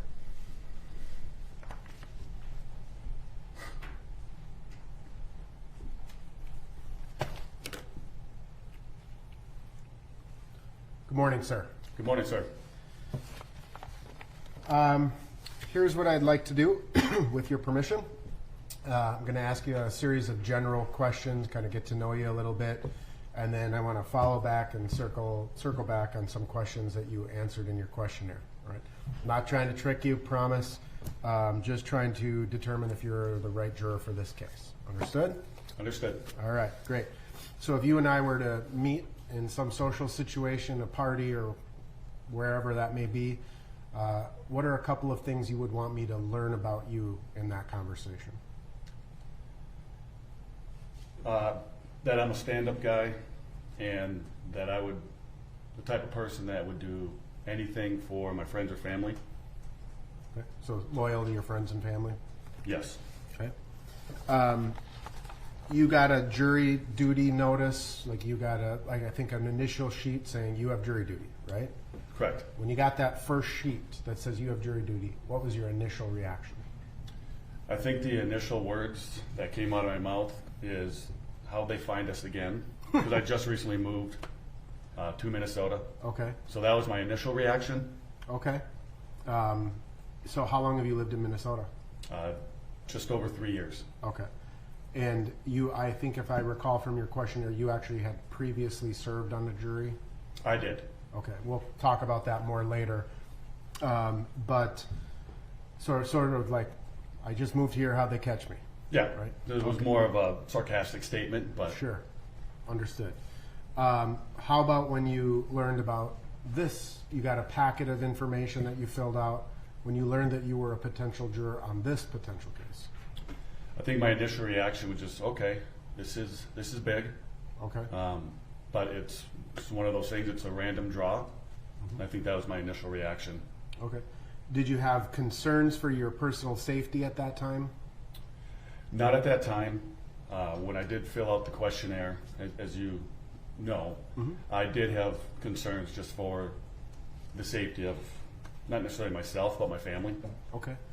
And when you came down to the government center, I believe yesterday you were here as well, right? Correct.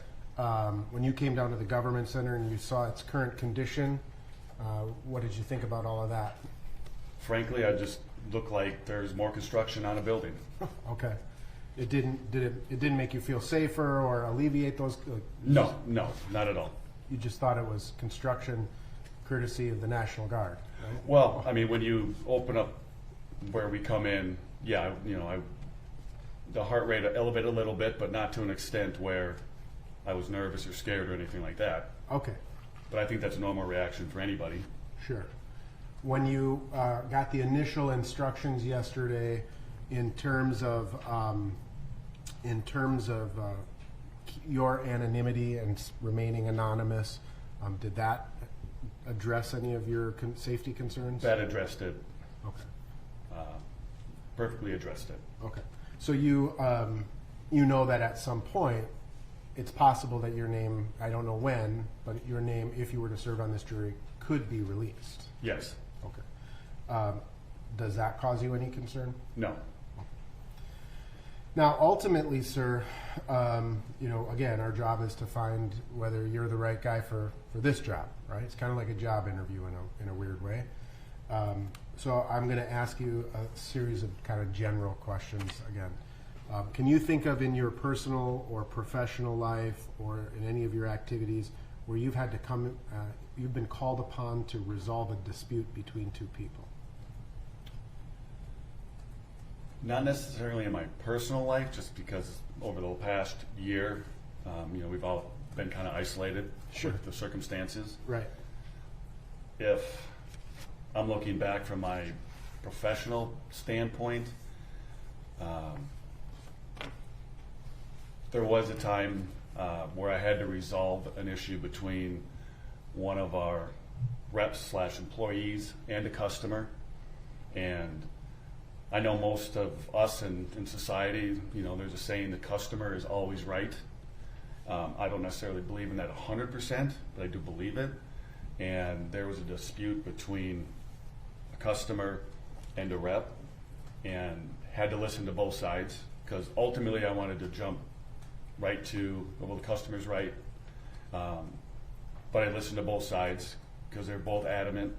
And then at the end of it, you know, it came down where the customer was right, but with certain circumstances that I understand why our employee handled it the way he or she did. Gotcha. So You kind of answered what was going to be my next question, but if I can unpack that a little bit. So in resolving disputes, one thing that's important is to listen to both sides. Would you agree with that? Oh, of course, 100%. Okay. And were there other measures that you could take in that situation to try to verify who was right? Well, I talked to both parties, of course. Right. I tried understanding, you know, and initially I went in just assuming that the customer was 100% right. So, you know, you look at the employee and you just look at that in a different way. And I think after just talking to both sides, it was like, yes, I believe the customer was right, but with exceptions. Right. Gotcha. Okay. So just generally thinking then, outside of the context of that particular circumstance, are there other tools or methods that you can employ to try to resolve a dispute between two people? Well, I think keeping an open mind. I mean, obviously, that's common sense. I think listening to both sides and just trying to evaluate with the best information that you have at hand. Right. Without any, you know, listening to other people around or other factors involved, just what I have in front of me. And that's what I try to do when I resolve disputes.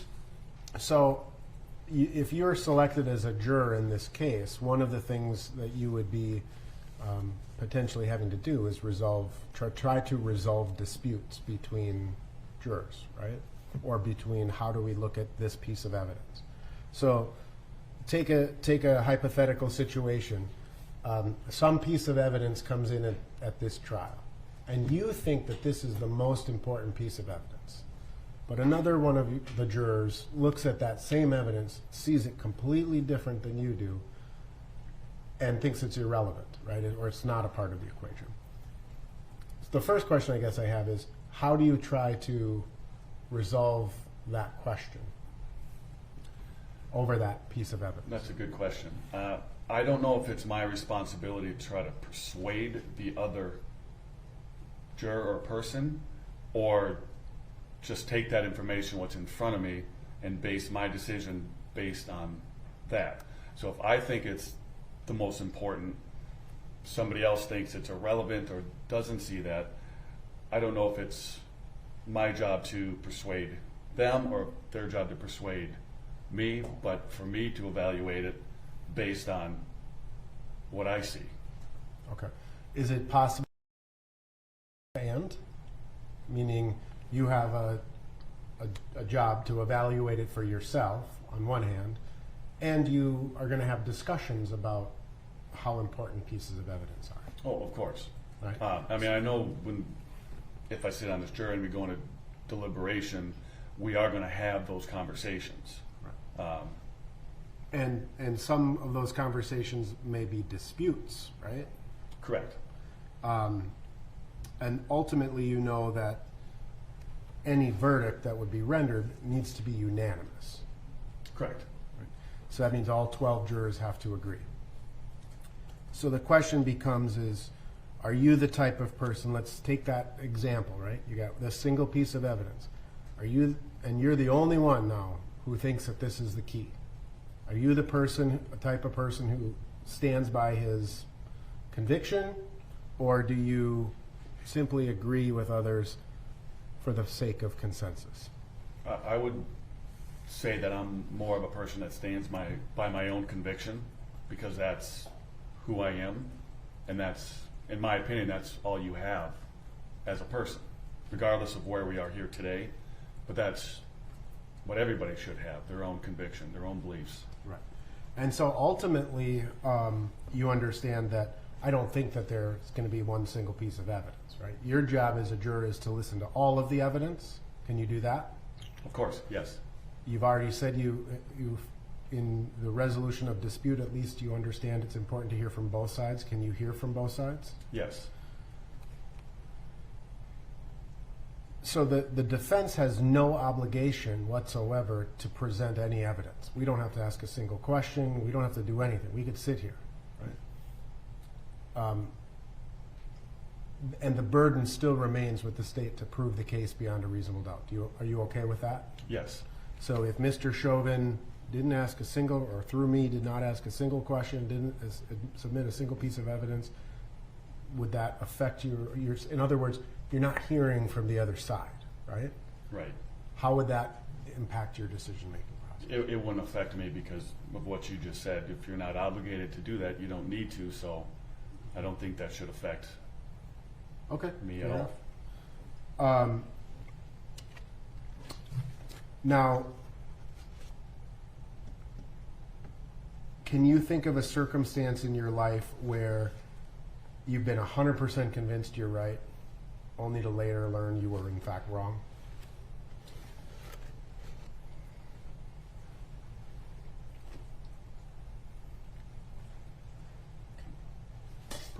Dude. Is this something more sensitive? Maybe.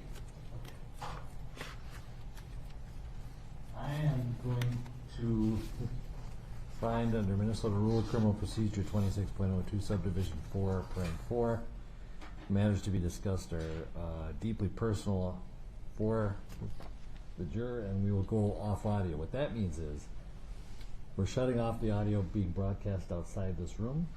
Everybody in the room can still hear it. Okay. But and it will be reported and made a matter of record, but is not being broadcast today. Okay. Okay? Did you?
Driver's seat in that regard.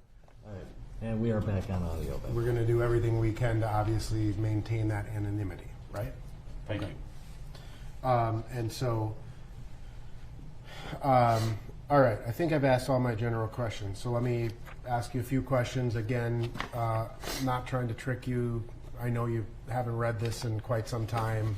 Obviously, we all have. All right. So the first question you were asked about was just to kind of give a little bit of a description about what you knew about this case already, right?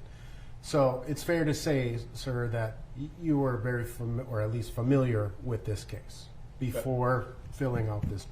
That's fair to say. And you became aware of this case at the time it happened. Yes. And what you wrote is that,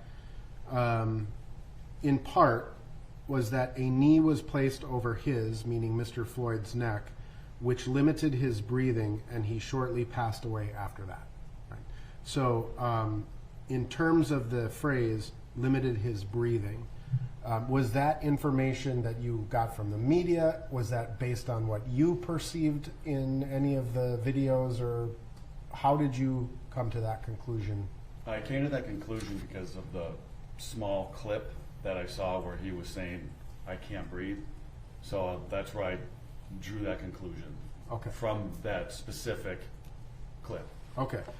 And so you you have seen, I believe, and you indicated that you have seen some clips on the news and things of that nature, right? I have. So I'm trying to do this for everybody, which is when we talk about the video, what we're talking about is a bystander to this incident took a cell phone video, uploaded it to Facebook. That video went viral, and then that video led to massive press interest, right? So that's the video I'm talking about. Have you seen any other videos associated? Does that sound like the clips that you are describing? I have not seen the Facebook video. I have not seen the video on social media whatsoever. It was more the national news, Right. In that 5-10 second clip, but I have not watched the full video in its entirety at all. Anything on social media I haven't watched, Okay. even before I filled out the questionnaire. Right.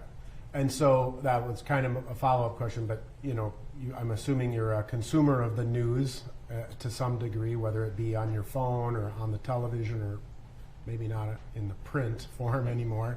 But you're a consumer of the news, and have you seen that clip or some variety of clips multiple times, or how many times would you ask?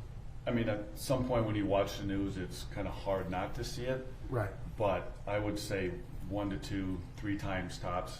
It's not one of those things that we sit at home and watch news all night long. I Right. mean, we have a pretty active life where we're not, watching the news. Right.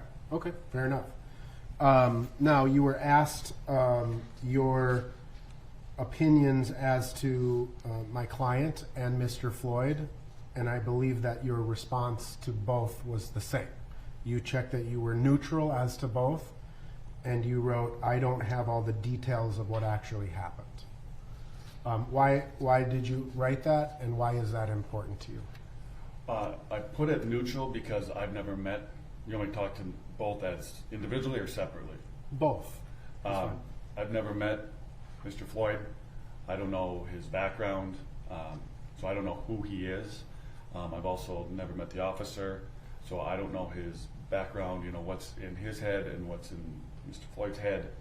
So I just put neutral because I base my, when I meet somebody, that's where I'm able to form a judgment or, have an opinion, but I haven't met either of them. So I think I wanted to try to be true to myself and saying, how do I have an opinion when I've never met them? Okay. And did you form an opinion, any opinions whatsoever about the case based on the media presentation or what you may have seen in the news? No, I mean, I'm one of those persons that I don't want to say skeptical of what I see on TV, but I also don't necessarily believe 100% of what's on the news or TV. I just kind of stay away from that. Okay.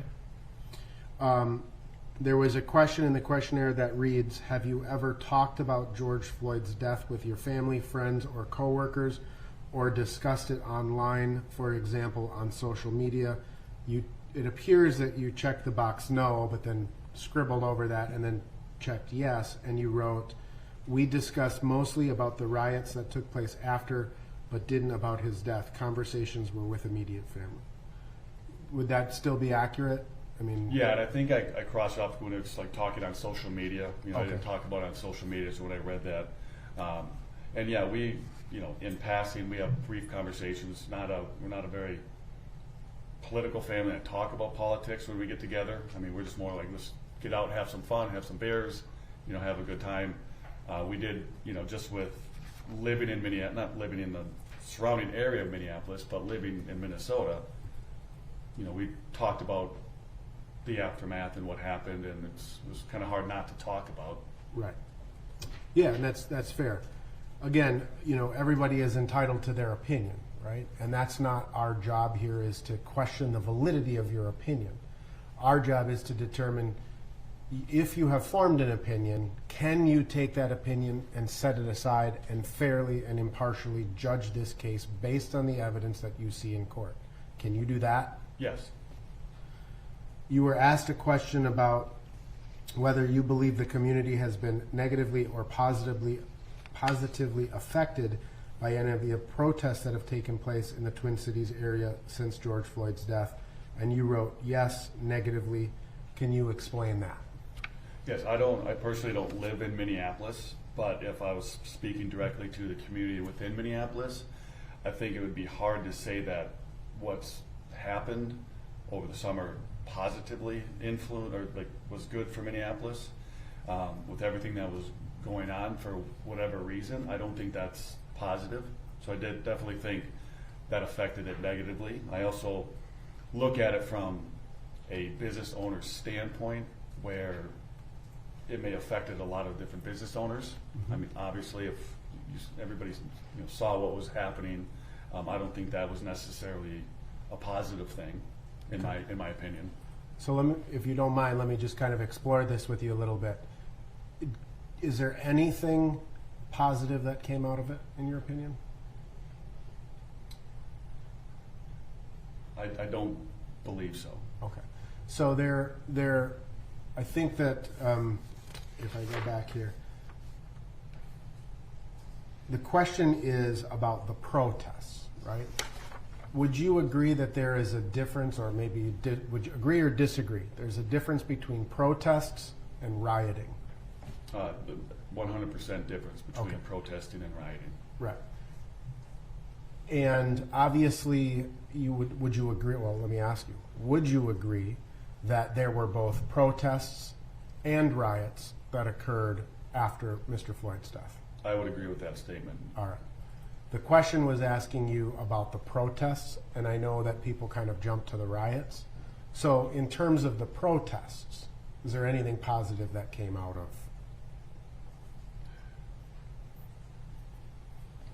I believe that if everybody has a right to protest for what they believe in, and so if we're looking at just that context of that part of it, yes, I mean, if the protests were, if it was positive for certain people that have certain beliefs, Okay. I believe that was positive. I do, on the other hand, think they may have gotten hijacked from the rioting, where it went from a peaceful protest to not so peaceful, and I'm all for anybody protesting what they believe in. I mean, that's our right as Americans.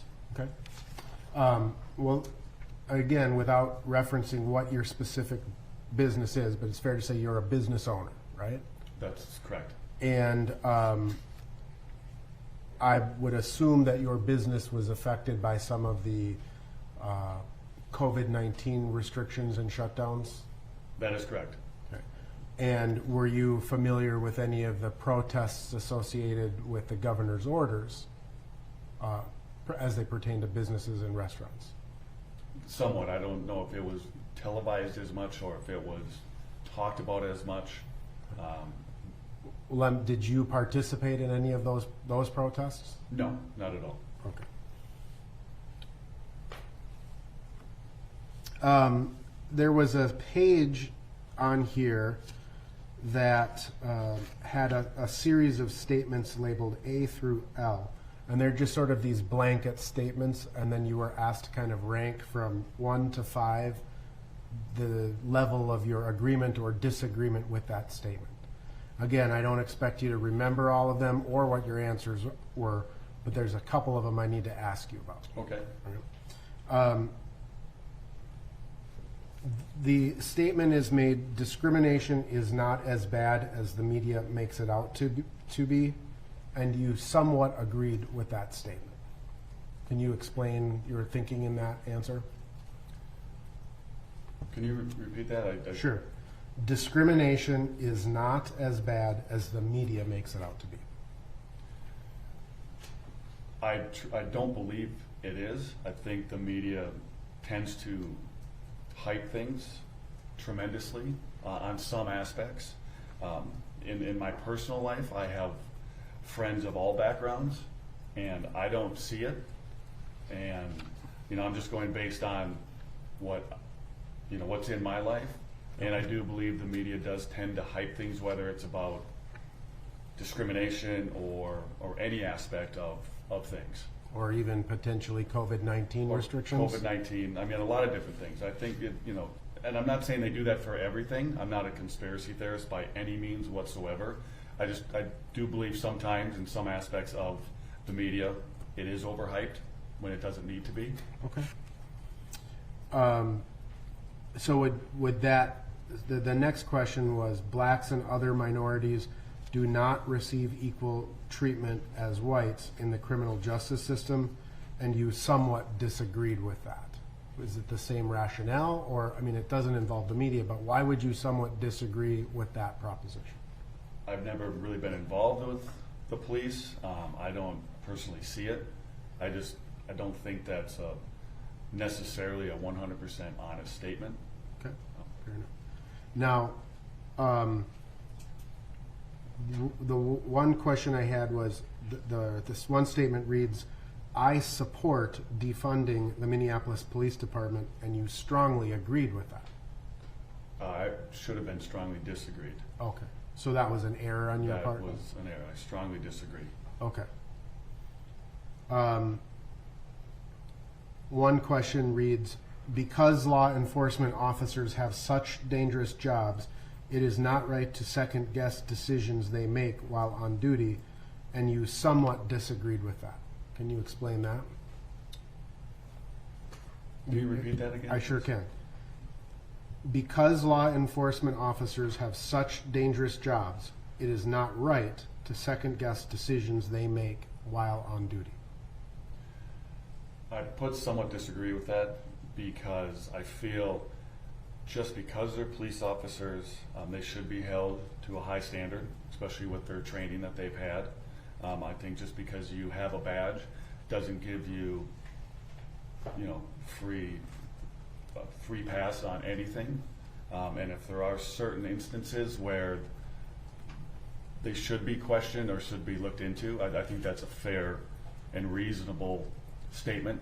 Okay. I don't think it should just be whatever decision it is, they're 100% accurate. Okay. Now, you were asked a couple of questions about both the Black Lives Matter movement and the Blue Lives Matter movement. With respect to Black Lives Matter, the question reads, how favorable or unfavorable are you about Black Lives Matter? And you checked the box that says somewhat unfavorable, and you wrote, I feel the movement has good intentions, but has been involved in too much destruction in our city. Can you just explain that a little bit more? I wrote that because, and again, I never read their mission statement. I mean, I understand their movement. I feel like it may have been hijacked again. I'm sorry to use that word again, but and maybe they intended to be peaceful in the beginning, but I feel like it's kind of moved away from that. Maybe not the entire movement or entire organization, but I also feel like, yes, Black Lives Matter, White Lives Matter, all lives matter, Hispanic lives matter.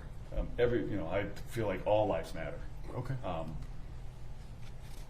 I just have to ask, I mean, do you attribute all of the property destruction to Black Lives Matter movement or organization? No, I have no factual basis on saying that or stating that, but you can't go through the city with seeing the initials. I mean, I think that's a fair statement, but do I attribute that movement with the destruction? No. Okay. All right. With respect to Blue Lives Matter, you wrote somewhat favorable or neutral. You checked both boxes, and you wrote, I feel it is a tough job and we should have a level of respect for what law enforcement does every day. So, can you explain that a little bit more? Well, I put somewhat favorable only because if Blue Lives Matter is talking about the police officer, I do respect the men and women that put on the uniform, put on the badge, you know, kiss their kids, kiss their spouse goodbye every single day, and put themselves in harm's way. Maybe not every day, but that's the job they signed up for. And I've obviously put neutral because I don't know what the actual movement stands for. You know, if it's a movement, if it's an organization. I haven't read the mission statement. I'm not really sure what the movement is. Okay. But that's where I put that down and then wrote that behind it. Okay. Now, you did serve on a jury you used to live in California, correct? That's correct. And you served on a jury there. That's correct. So I'm not asking you to tell us what the verdict was, okay? So let's get that out of the way. Did you have a favorable experience in that? Yeah. Serving on that jury? I mean, I wouldn't say favorable or unfavorable. I was willing to do it, but yeah, it was just fine. Okay. Did you ultimately deliberate with the jury? We did. Okay. And did you ultimately reach a verdict, not knowing what the verdict was? I don't want to. We did. Okay.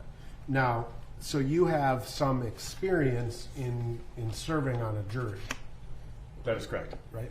And so you're familiar with the process of deliberations. I am. Is there anything about that previous jury service that you think would somehow affect your ability to serve on this jury? Not at all. Right. You're not going to take what you learned in that situation in a different state and try to apply it here, right? No, because you're comparing apples to oranges, especially in this case. So let me ask you, I forgot to ask you a couple follow-up questions. In this case, you will hear testimony, I expect, from numerous law enforcement officers. I expect that you will hear testimony from numerous civilian witnesses and other people who investigations uncovered, okay? Would you hold police officers' testimony, would you determine it to be more truthful simply by virtue of the fact that they wear a badge? No. Would you, if you have a police officer who sees something and a citizen who sees that same thing, are you willing to treat those testimonies as equal? I would. Would you give any more credibility to the police officer simply by virtue of the fact he's a police officer? No. I think for me, it would be, you know, how it's said, and you know, if they're speaking with conviction, if they're speaking with more confidence, you know, you'd have to base that judgment, you know, once we're sitting here, if I'm sitting here. Okay. All right. And one other question, general, I guess, question I forgot to ask you was, if you believe, if the judge instructs you on the law, and you believe the law should be different, or you think that what the judge told you is wrong, are you able to follow the law as the judge gives it, even if you think it should be different, or you think he's wrong? Yes, I'd be able to follow the law. All right.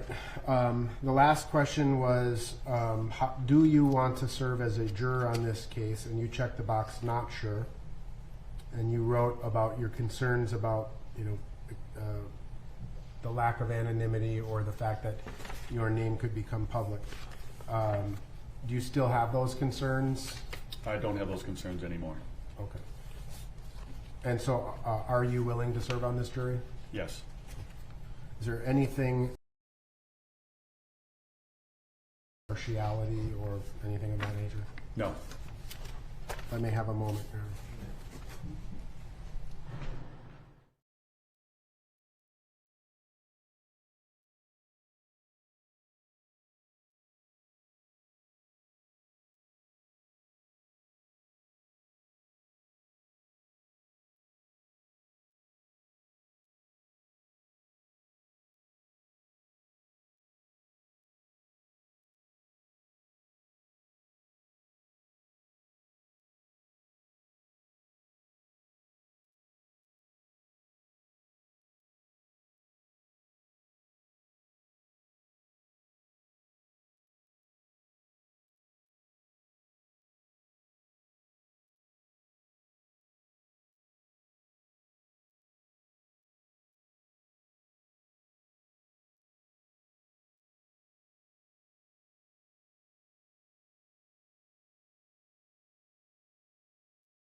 We'll pass for cause.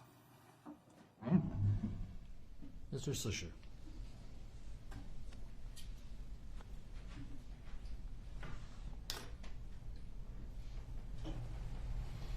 Thank you, Your Honor. Juror number 38. Good morning. Oh, good morning. It's not afternoon. So to clarify, one of the questions that you answered on the questionnaire regarding police in your community, the question was, police in my community make me feel safe, and you said strongly disagree. At least that's what my notes. Might that have been an error? It might have been. I might have been reading it wrong. but- Okay. And so what would your answer be in terms of how police in your community make you feel? Do they make you feel safe? They make me feel safe, yes. Would you strongly agree with that answer? I think that's a fair statement. Okay. And you do strongly disagree with the defunding the Minneapolis Police Department, is that right? That is correct. Can you tell me why? I feel like that would.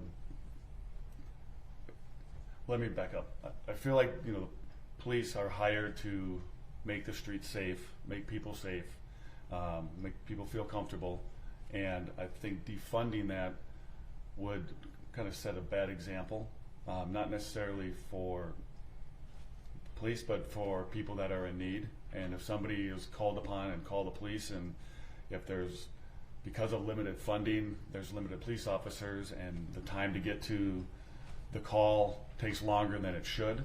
I feel like some people would be negatively affected by that, and I just wouldn't think that would be fair, and I don't think that I'd want that for any family or any business or anybody. And so if you needed the police, you would like to know that you could pick up the phone, call, and that they would be available to help. Yes. And you would rely on them to do that, Yes, depending on the situation, but yes. generally speaking. Yes. Okay. It sounds like you have a strong respect for law enforcement. Is that fair? I think that's a fair statement.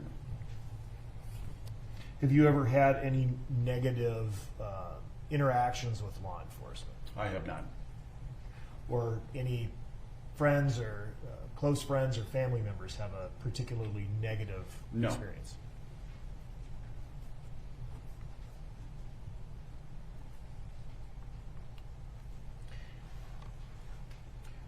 When you moved, when you moved from California to Minnesota, did they tell you about the weather we have here before you made that decision?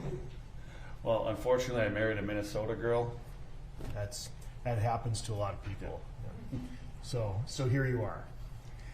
When you were new, let's say a hypothetical situation, you're in downtown Minneapolis and you're not, sure which way to go to get to the IDS Center, right? Right. And you're walking down the street and you're looking for directions, and you see a police officer, and he tells you the IDS Center is over here, and you see a bystander, and they say actually it's in the opposite direction.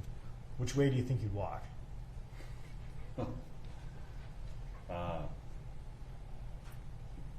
I would take both into consideration, I guess. You're I gonna have to probably pick wouldn't. I one, wouldn't right? ask two people. I guess to answer your question, I wouldn't ask two people. I would have no problem asking the bystander if that's the first person there. I don't think it's the job of a police officer to navigate people. Sure. So I probably would have just asked the bystander. But if the police officer told you, no, go that way, and the bystander said, no, it's over there, do you believe that you would evaluate, I guess, both of those directions equally? Well, it depends if I'm alone or with my wife. I would just ask my wife. Okay. But your wife isn't there, and you're by yourself, and you're looking for direction. Whose direction are you going to follow? If I have to choose, Yes. the police officer, I guess. It's a tough question to answer because, if he's the first one I asked, I would go that way. If I'm halfway down and I don't think it's right, I'd go back the other way. The point of the question, which I'm sure you surmise, is that you said when questioned by counsel that you would credit the testimony of a police officer the same as any other witness. And, you're under oath and you're answering the questions, I'm assuming honestly and as best you can. But I need you to really think about that. Given what you stated are some fairly strongly held beliefs about police officers. It sounds like you believe that police officers don't get as much respect as they deserve. Is that right? I don't think I used those words. It was on the survey. I mean, the Yeah. questionnaire. I mean, I think what I'm trying to say is, they made a choice to go into that profession, and I feel that profession has, its ups and downs, and it has its, trying to think of the right word for it, safety issues at some point, and so I respect that. Just like I strongly respect anybody that decides to go into the military. I have respect for that. So I wouldn't say I have a strong belief that police officers are going to be right all the time. I'm more answer that as I respect the police. I respect people who serve the country. And really that does get to the point of the question.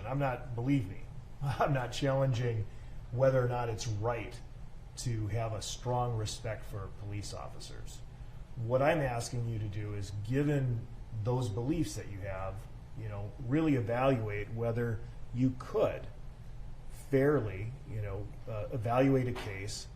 And for example, if a bystander was saying something and a police officer was saying the opposite, to be able to give both of those witnesses the same degree of credibility. And, can you assure us, can you be sure that you would be able to do that? Yes, absolutely.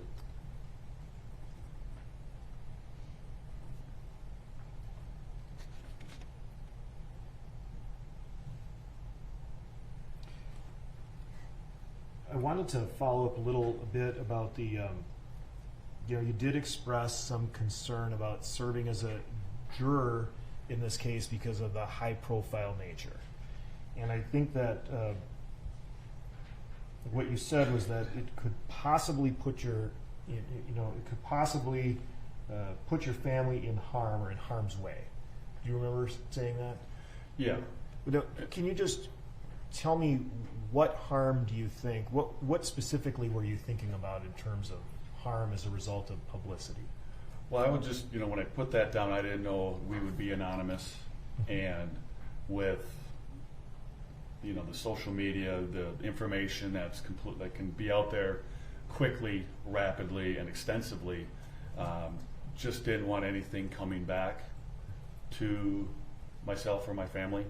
I don't necessarily think it would be like severe violence, just any disruption with the business, with the family, that sort of thing. So if I'm to understand, you wouldn't fear violence, it was more just with the public nature of things? You're right, the public perception, I guess, not necessarily the violence. Do you think that you would have more of a concern during the trial or after the trial? Definitely not during the trial, potentially after. And again, I wrote that not knowing how this would all play out. It would definitely be after, if at all. Can you think of a circumstance after a trial in which you think that perhaps the level of danger would be greater? No, I would look at it as if somebody knew that I was sat on the jury, if I did sit on the jury, to be more disruptive than anything else. It's like getting a negative review on Amazon, if you will. I know it's a bad example, but that's just what I can think of right now. That someone might have a negative opinion of you just for having sat on the jury. Yeah. And do you think that the opinion, I suppose, would have anything to do with what verdict you might render? So, for example, would you be more concerned if you were to render a not guilty verdict in this case versus a guilty verdict? No, I don't think that would be relevant at all. I think it would just be the fact that sitting on it, the jury.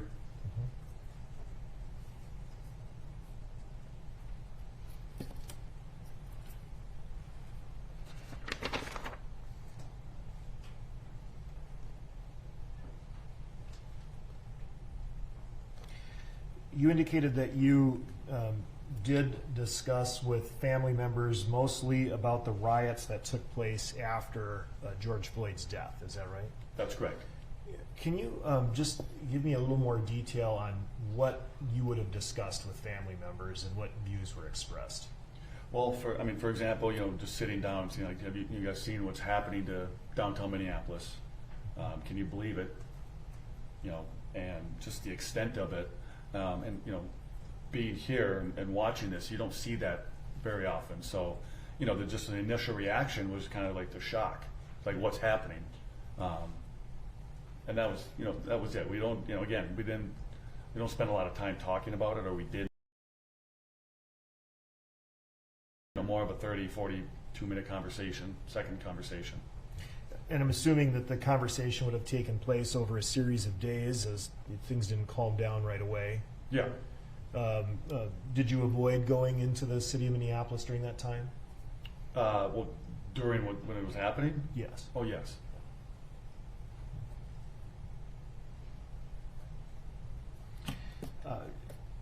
Did you watch actual live footage of this happening on TV?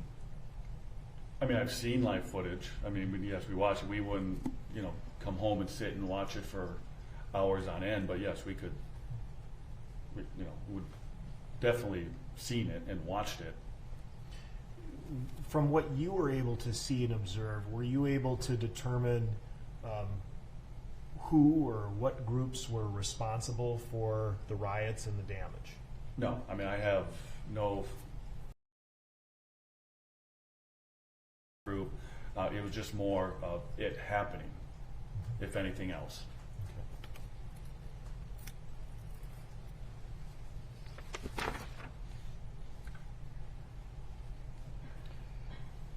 I want to then just turn back. You were asked opinions about the group Black Lives Matter.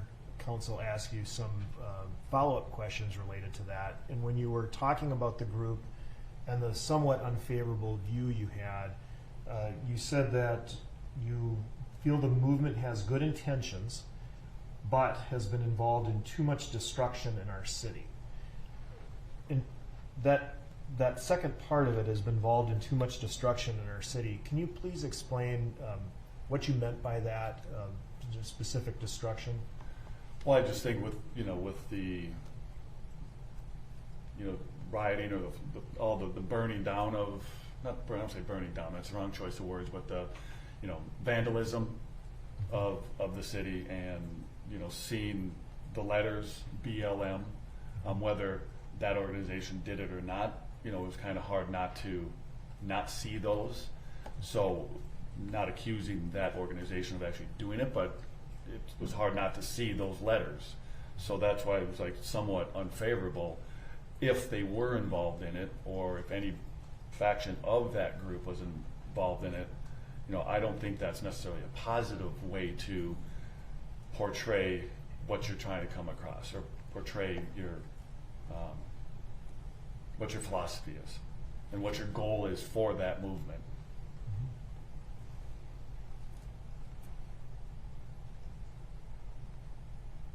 All right. Thank you very much, sir. I appreciate the answers you've given us today. Okay, thank you. State strikes.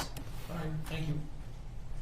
Thank you, sir. You are being excused from this jury, and Okay. so the deputy will collect some things for you. So this also ends your jury service for this term as well, so you don't have to worry about reporting for anything else. Thank you. All right, thank you. Next is approval, right?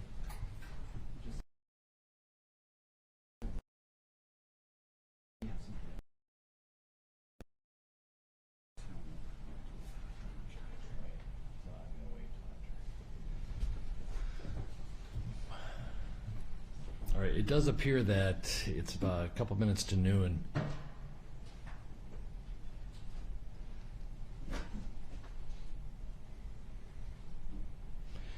It's a couple minutes till noon. The next juror has not gone through the group instructions, as opposed to talking to one this close to the lunch hour. My proposal, and since we already struck one for cause, we only have, if we put this juror off to the afternoon. We'd only have 4 this afternoon.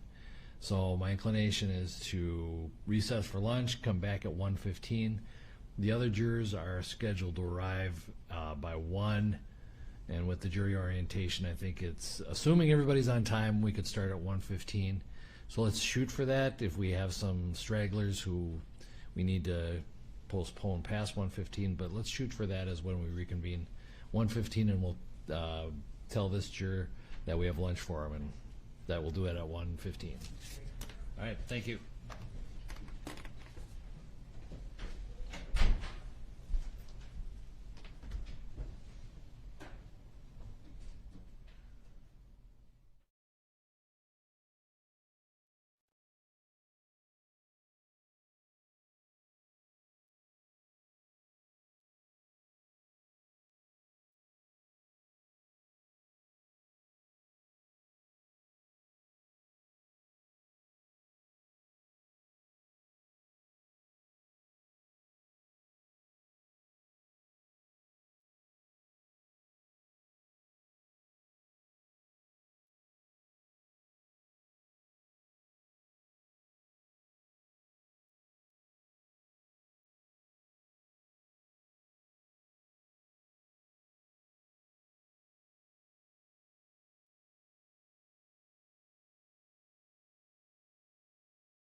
Well, good afternoon, everyone.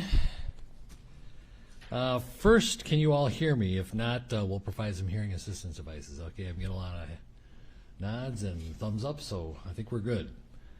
All right, my name is Pete Cahill, and I'm one of the judges of the district court, and you have been summoned as potential jurors in the case of State of Minnesota versus Derek Chauvin, which is a criminal case related to the death of George Floyd on May 25th, 2020.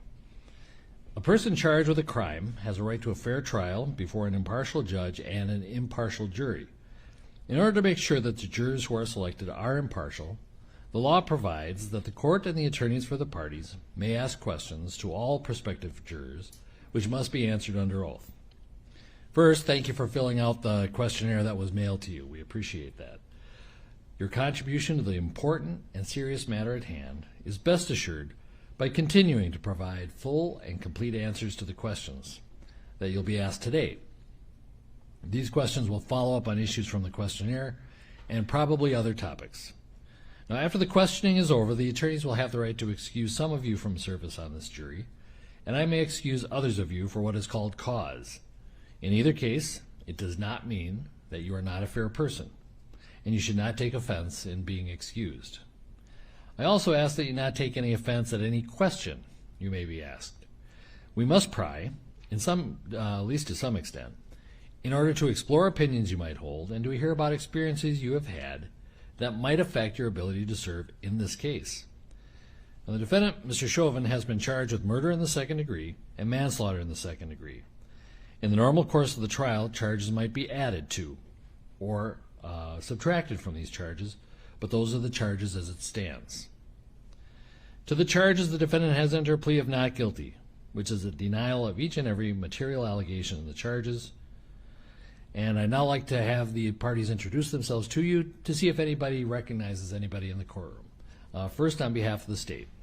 Thank you, Your Honor. Good morning. My name is Steve Swisher, representing the state of Minnesota. Hello, my name is Christina Marinakis, and I'm assisting with the prosecution. Hello, my name is Keith Ellison, and I'm with the state. I'm Joshua Larson. I'm also with the state. Thank you. And for the defense, Mr. Nelson. Good afternoon. My name is Eric Nelson. This is my client, Derek Chauvin. My assistant, Amy Voss. Thank you. Anybody recognize anybody who's been introduced or anybody else in the courtroom? Okay. I'd also ask other attorneys might be here today or other days during the trial. And so I would ask if anyone knows Matthew Frank, Aaron Eldridge, Jerry Blackwell, or anyone else who works for the Office of the Minnesota Attorney General. All right, I've seen a lot of head shakes. No? No. Raise your hand if the answer is yes. Does anyone know or acquainted with anybody from Mr. Nelson's firm? Okay, no hands. And you have been given a copy of a list of potential witnesses. Please review it if you have not done so already. Before you are questioned individually, you'll be asked if you recognize anybody who is on that list. Now, one of the things the attorneys may not do during jury selection is to instruct you on the law. But I want you to be aware of some of the basic concepts that apply in every criminal case so that you may keep them in mind as you answer the court's and attorneys' questions. So I'll instruct you as follows. First, the charges against the defendant are not evidence, and they create no inference of guilt. No member of the jury should in any way permit himself or herself to be prejudiced against the defendant because a charge has been made against him or because he has been placed on trial. The defendant is presumed innocent of the charges made against him, and in order for you to find the defendant guilty, the state must prove guilt beyond a reasonable doubt. The defendant does not have to prove his innocence. The presumption of innocence remains with the defendant throughout the trial, unless and until he has been proven guilty beyond a reasonable doubt according to the law and the evidence admitted at trial. Proof beyond a reasonable doubt is such proof as ordinarily prudent men and women would act upon in their most important affairs. A reasonable doubt is a doubt based upon reason and common sense. It does not mean a fanciful or capricious doubt, nor does it mean beyond all possibility of doubt. If you serve on this jury, you and your fellow jurors will be the sole judges of whether a witness is to be believed and of the weight to be given a witness's testimony. There are no hard and fast rules to guide you in this respect, but in determining believability and weight of testimony, jurors may take into consideration the witness's interest or lack of interest in the outcome of the case, relationship to the parties, ability and opportunity to know, remember, and relate the facts, their manner, their age and experience, their frankness and sincerity, or the lack thereof, the reasonableness or the unreasonableness of their testimony in light of all the other evidence in the case, and any other factors that bear on believability and weight. If on this jury, you should rely in the last analysis upon your own experience, good judgment, and common sense. Now, there are certain things you should not do during jury selection. You are not investigators. You are not to go out to do any looking, and you are not to ask people about this matter. You are not to use the internet to look for information about this case or about the law. Above all, you must not talk to anyone who is involved, the lawyers, the witnesses, or even spectators. Do not be offended if the attorneys, parties, or witnesses do not speak to you. They know that it would be improper to contact you except through the normal jury selection process, and normally they will confine themselves to a brief greeting. During the selection process, your family and friends will be curious as to what you are doing. You may tell them you are on a panel of potential jurors in a criminal case, and that is all you should tell them. And since that is all you should tell family and friends, that is all you should tell the general public. So, during these proceedings, please refrain from using Facebook, Twitter, or other social media to announce that you are a potential juror or to comment on this trial. You may access such social media tools, but please do not publish any information about the case or your thoughts about the case. You do not have to stay away from people and refuse to speak to them.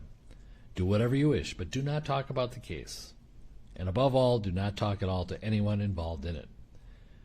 Now, because of the nature of the charges, this case is receiving media coverage. Do not read about this case in the newspapers or online, and do not listen to news about it on radio or television. This trial, including jury selection, is being televised, but no video of you or any other juror will be taken at any time, now or during trial if you are selected.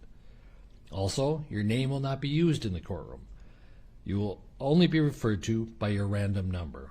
We aren't being disrespectful, it's just to protect your privacy. The audio of anything you say will be broadcast, unless we need to discuss something deeply personal or extremely sensitive or embarrassing, or would tend to identify you too clearly. In that case, I will specifically order that the audio not be broadcast outside this courtroom.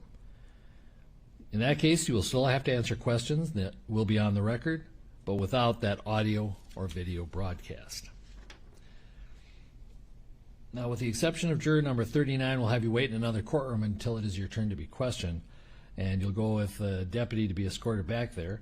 Just a reminder, whether you're in that courtroom or this courtroom, we are using COVID prevention measures, so feel free to use all the wipes that are available around all the various courtrooms, and also please wear a mask and follow social distancing guidelines. I have taken my mask off to be more clear during these instructions, since I am a good distance away from you.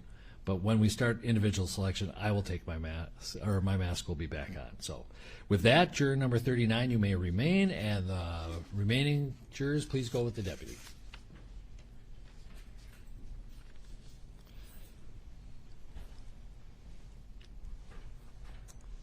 All right, juror 39, if you could come up here.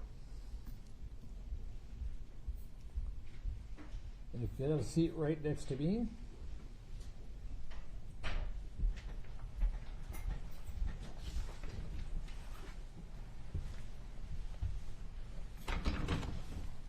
All right, just for the record, I have my mask back on. We have plexiglass between us, which is sufficient in and of itself. So if you would like to remove your mask, you should feel free to do so. Okay. If you're more comfortable with it on, obviously keep it on. Okay. In either case, we're going to ask you to pull close to the microphone so that you can be heard pretty well. Okay? Okay. Now, before I turn it over to the attorneys, I have a couple things to go over with you. First of all, I'm going to swear you in so that all your answers are under oath. So if you could raise your right hand. Do you swear or affirm under penalty of perjury that you will truthfully answer all questions about your qualifications to serve as a juror? I do. I will. All right, thank you. First of all, you filled out a questionnaire, and thank you for taking the time to do that. It's very helpful for the attorneys and myself. Is everything that you put on that questionnaire true? Yes. Now, it's real common, since that was months ago, Yes. that in reflection you might think there's things you need to add or even change because you realize, oh, I should have put that in the questionnaire. So feel free to volunteer that when it comes up. Okay. You don't get in trouble, because we realize even some of the opinions you might have put in there may have evolved over time. Right. So it's not a problem if it's different. The only thing we ask for is your honest opinion. Okay. As you sit here right now, are there any major changes you can think of? No. Okay. The attorneys will be going through specific questions, and I'm sure you didn't keep a copy of your questionnaire, Right. so they might read the answers to you to kind of refresh your memory. Yeah. And then if you have a different answer, then feel free. Okay. The questionnaire did advise you not to read any articles and to avoid the media about this case. But again, we recognize that was months ago, and I'm sure you did your best efforts to avoid that. Yes. Sometimes inadvertently you might see a headline, or you might be talking to a friend and they start talking about it. Right. And since we told you don't tell anybody you're going to be a potential juror, you can't really stop them. Yeah, that's right. So it kind of put you in a tough spot. Did anything like that happen such that you learned some more information about this case between now and as you sit here, or between the questionnaire and as you sit here right now? The only thing I can think of is yesterday my wife told me she knew how many jurors had been selected. Okay. I don't think that's really going to prejudice you here, so. Oh, okay. And she didn't tell me. Okay. Yeah. All right. Anything else that you remember, either pre-trial matters about the parties or anything like that? No. Okay. No. All right. You were given that long list of witnesses. Did you recognize anybody on it? No, I didn't. Okay. Now, as I mentioned, you put in the questionnaire what you knew about the case, and I think just about everybody knew something, some more than others. Of course. And there are various opinions that you've given based on what you know. The point of all that was that the lawyers kind of knew the baseline to work from, but also as a reminder that perfectly fine that you heard things, perfectly fine that you have formed opinions about the case or the people involved. Yes. The question becomes, can you put all that aside? Put aside what you know, what you've heard outside the courtroom, put aside the opinions you might have formed, and decide this case just on the evidence and the law that I give you. Yes, I believe I can. Okay. Do you think you could be fair and impartial? Yes, I do. All right. Now, the length of trial we estimate is about 4 weeks, starting March 29th. For example, if you're picked on this jury, you'd be released to be out and about, do what you want, work if you want, not work. Right. But we would expect you back on March 29th, and then the next 4 weeks would be consumed with the trial. Can you make that work? Absolutely, yes. All right, great. Any questions for me before I turn it over to the lawyers? None. All right, thank you. Regarding juror number 39, Mr. Nelson, you may inquire.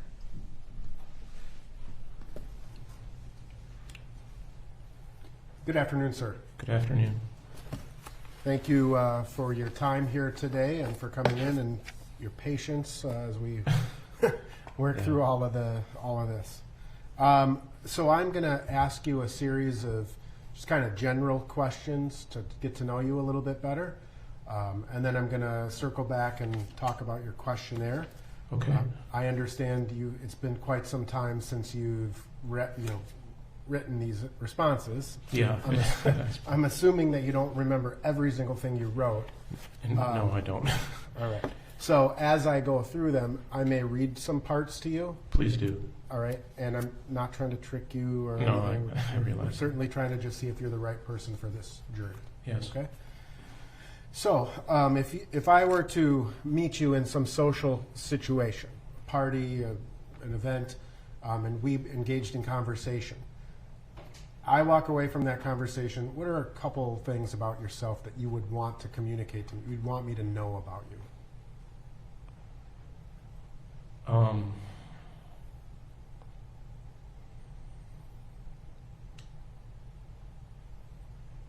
I guess that I am an open person, open to different opinions. Okay. Not in any way aggressive person. Okay. I guess. All right. Do you have any special interests, hobbies, things like that you do? Music is my biggest hobby. Okay. You're a musician yourself? Yeah, I was in my past life, yes. Okay. But still in the collection and things of that nature, right? As I recall? I'm pretty much just a listener of music right now. Okay. So at some point you received a summons to jury duty. It would have been a page or two long, telling you that you were a juror. When you got that notice, what was your first reaction to that notice? I believe I shouted at my wife. Come here. Okay. That's what All right. Yeah. And then was that because you were upset or angry, or because you couldn't believe it? I couldn't believe it. Okay. Yes. All right. I couldn't believe it. Did you get the questionnaire with that same notice? No, not that I recall. I think that came later. Okay. And then how about when you got the questionnaire and it said that you were going to be a potential juror in this particular case? Oh, maybe I'm becoming confused because Okay. it's when I learned that it was this case Gotcha. that I yelled Gotcha. for my wife to come. So could you repeat the question? Sure. I think you've answered it. Okay. You know, Yeah. I was trying to gauge your reaction to learning that you were going to be a juror in this case. Yes. That's what it was. That's when you yelled at your wife, or yelled for her. For her to come. Yeah, not at her. I wasn't yelling at her, no. Right. Okay. When you learned that you were a potential juror in this case,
I could.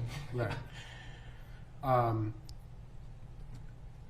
Was that because you were instructed not to talk about it, or because? Right, yes. Okay, gotcha. Yeah.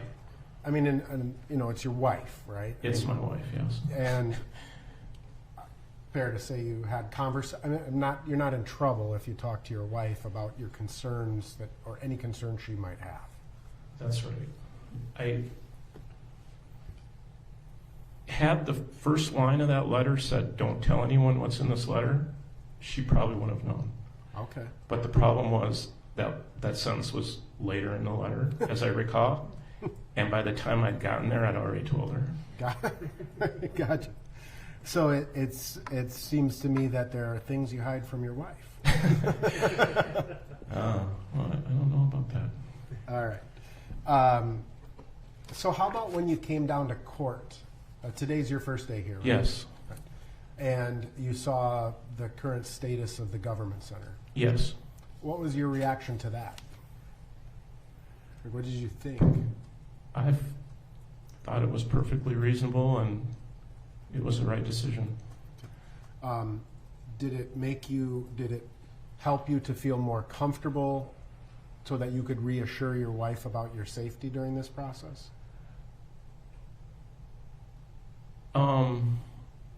It's what I expected. It was a little more than I expected, but it didn't change my mind about anything. Okay. How about when the judge just kind of told you about anonymity and how we're trying to protect your anonymity? Does that help? Yes, I think that would be yes, it does help. Okay. And in terms of, at some point in the future, it's very possible that your name would be released publicly. I totally understand that, yeah. Okay. And are you comfortable with that? Yes, okay. I am. All right. So in your personal or professional life, can you think of a time where you have been called upon to resolve a dispute or a conflict between two people?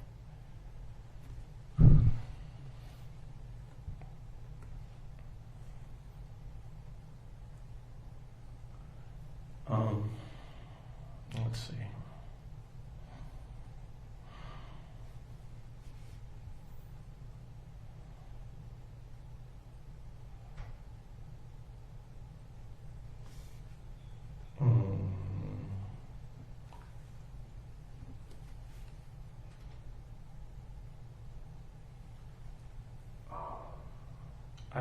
I have never been a supervisor at work. Okay. So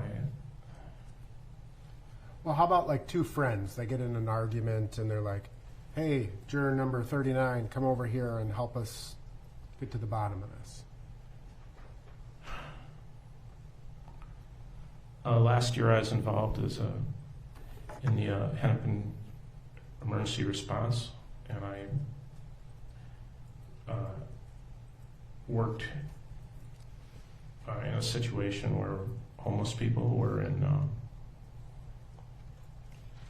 hotels, and different times the guests at the hotel would there would be a confrontation. Okay. So with staff. With staff? Yeah. Okay. So in that context, and that I think that's an insightful response.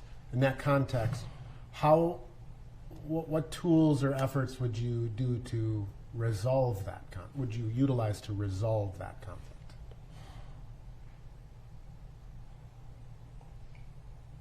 I would try to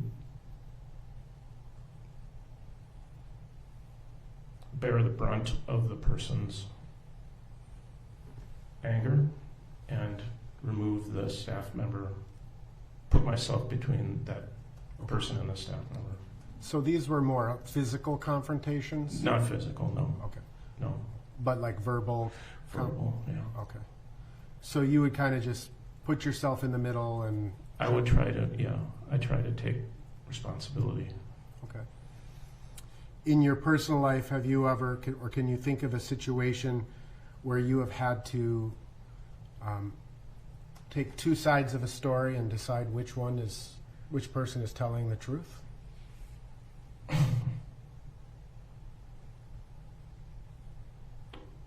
Yes. Okay. Yeah. And what tools do you bring to that analysis? How do you decide, is this person telling the truth versus this person?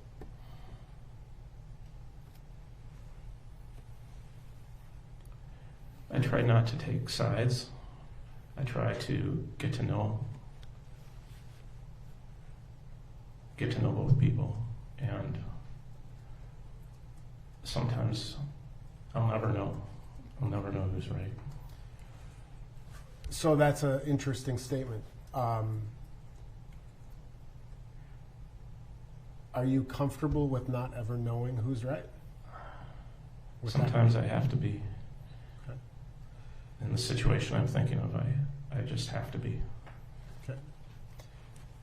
Now, in terms of, again, you know, you're trying to resolve this dispute, right? Or excuse me, trying to determine who's telling you the truth. You said you talked to both sides, listen to both sides of the Yes. story, get to know the individuals, get basically the facts of what happened, right? What each person is saying happened. Yes.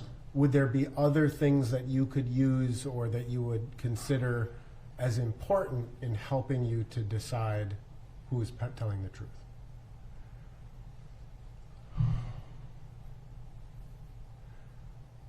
I would say in that situation, if one person is withholding information from me, then I'm less likely to believe their story. So when you say withholding information, would you view value or gathering other information an important part of that process? Perhaps if I were to use the word evidence? Yes. In the case I'm thinking of, that these things happened 30, 40 years ago, so Yeah. there isn't really that much evidence to go on Sure. in these situations.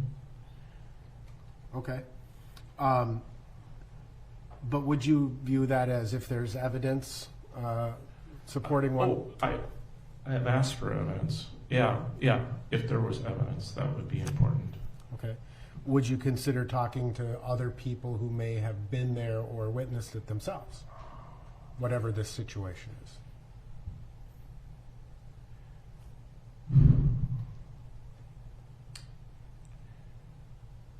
Because this happened when I was a child, I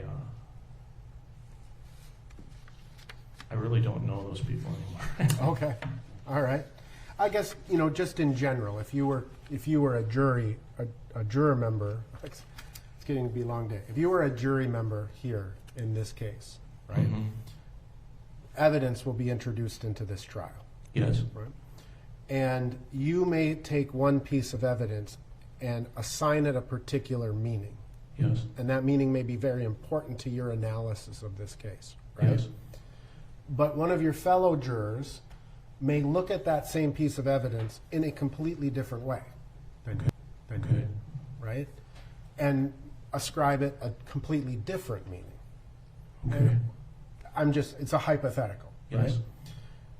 So how could you envision resolving that conflict? You think some piece of evidence is really important, but somebody else doesn't.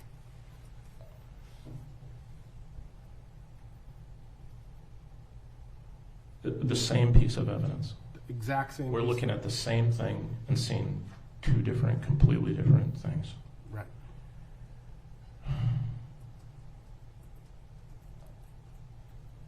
At some point, I just have to respect his or her viewpoint. Would you automatically give up your viewpoint and just, in order to build consensus, would you just abandon your belief it was important? No. Okay. Because ultimately you understand that any jury decision has to be unanimous. You understand that? Yes, I do understand that. And that, you know, the concern or the question that we ultimately have for jurors is, are you going to participate in the process, right? And are you just simply going to agree for purposes of agreement, or are you willing to stick by your guns? No, absolutely the latter. Okay. Absolutely. All right. But would you be willing to re-examine your analysis of that hypothetical piece of evidence in order to try to see the perspective of the other juror? Yeah, I don't think there's a question about that. Okay. You have no choice, right? Right. Right. So. Can you think of a situation in your life where you were 100% convinced that you were right, but then suddenly something came up and you realized you were wrong?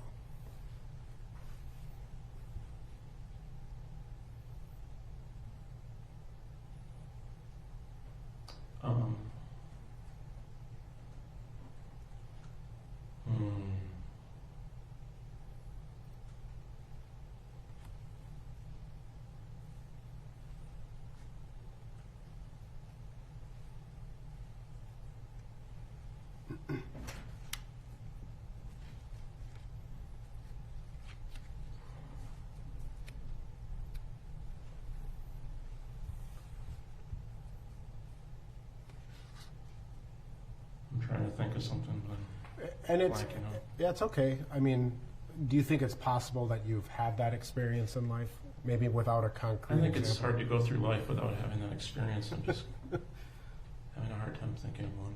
Sure.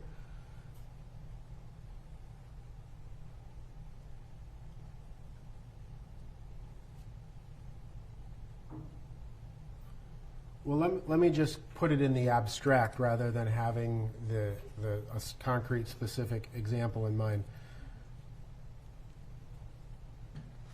If you were to be convinced of something, absolutely, and it later turned out you were wrong, how do you think you would respond to that? You know, just popped in my mind was Woody Allen. Oh, I used to love Woody Allen. okay. Just thought he was perfect. Obviously, he's not to me now. So, but it doesn't. That's not even a good example because that doesn't mean his films weren't good. Jeez. Could you repeat the question again? Sure. I guess I'll just, again, just rather than trying to focus on a specific example. Okay. You acknowledge that at some point in your life, you probably had a very firm belief in something, and it later was proven wrong. How do you, how do you feel about that? Like, when that happens, are you the kind of person that says, oh, well, no big deal? Or are you the person that tries to learn from that mistake and apply it to future decision makings?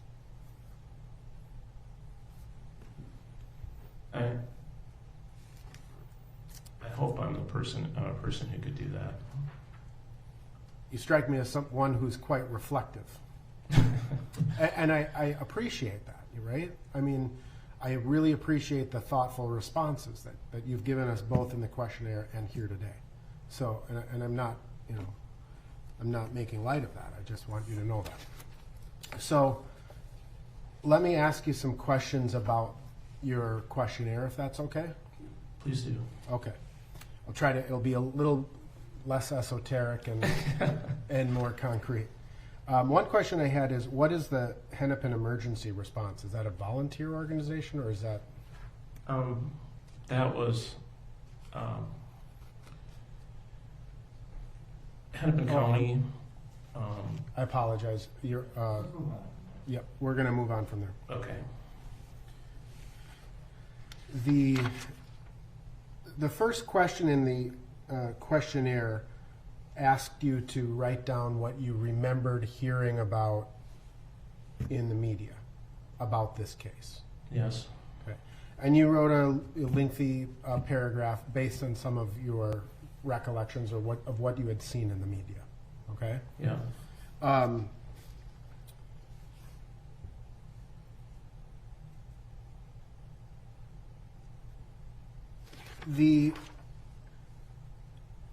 This whole thing kind of started with a Facebook video. You're aware of that? In terms of how it became so publicized? Yeah, a video. I didn't know it was a Facebook video. Okay. Right. So we'll talk a lot about a video or the video. You're aware that a bystander took a video of the arrest of Mr. Floyd?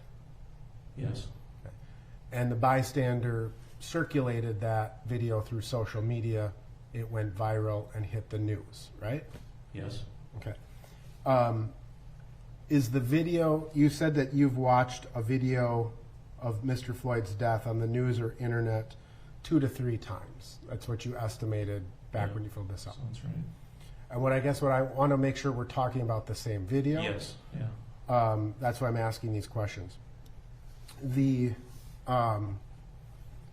Was the video you saw, did it appear to come from a bystander to the arrest, or was it more like body-worn cameras of a police officer? It was a bystander. Okay. Yeah. And did you see that video simply in the news, like in short clips, or did you go on the internet and look up, or some social media, and watch a longer version of that video? No, it was in the news, but I believe I showed that to my wife when she came home. Okay. I played the news for her. Right. And so, I mean, I guess the question is, have you, the parts of the video that you watched, I think we're talking about the same video, but the parts that you watched were 30-second news clips or a minute news clips or less? Yeah, if that, yeah. If that, right. And you saw those on the news a couple of times, Yes. right? Obviously, this became a major part of the news cycle for some time, right? Yeah. Yep. And you would and it sparked conversations, obviously, with you and your wife, but also with your friends and family members Yeah. and things of that nature too, right? Yes. And you were asked about, a couple of questions about the opinions that you held, Yes. what you discussed with your family and friends, and your opinions of Mr. Chauvin as well as Mr. Floyd. Do you recall those questions generally being asked? Generally, I don't remember about Mr. Floyd, but Okay. So let me say first that your opinions are your opinions, right? You are entitled to have your opinions. Okay? yeah. And I don't mean to question your right to have the opinions, Right.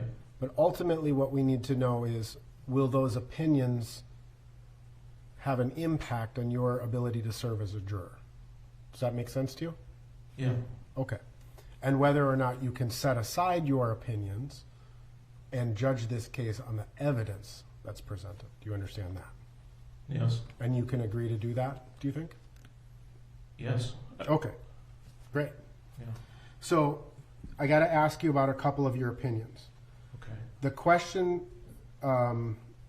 read, from what you have seen, read, or heard, do you have a general impression of the defendant?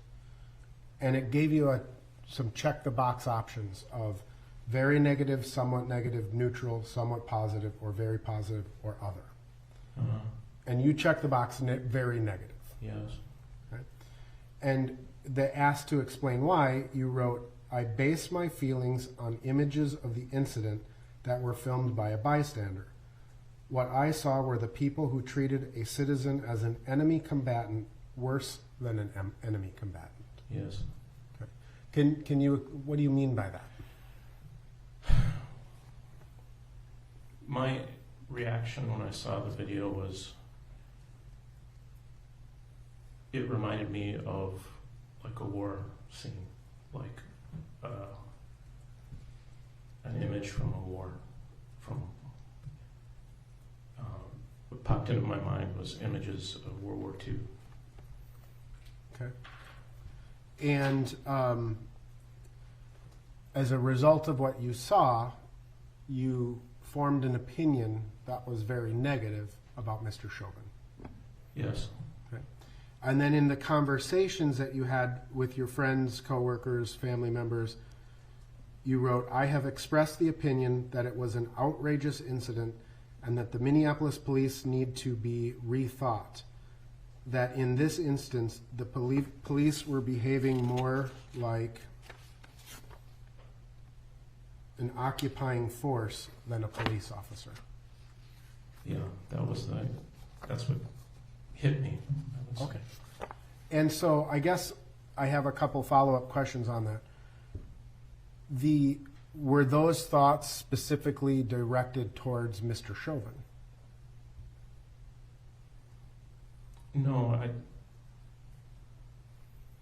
I don't don't know Mr. Chauvin, so. Okay. I mean, when you say an occupying force and this imagery of war and World War II, right? Were you looking at it from the context of there were other officers involved, or were you sort of focused on the actions of Mr. Chauvin?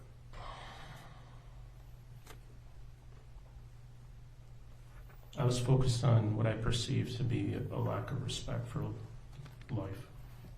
Okay. And I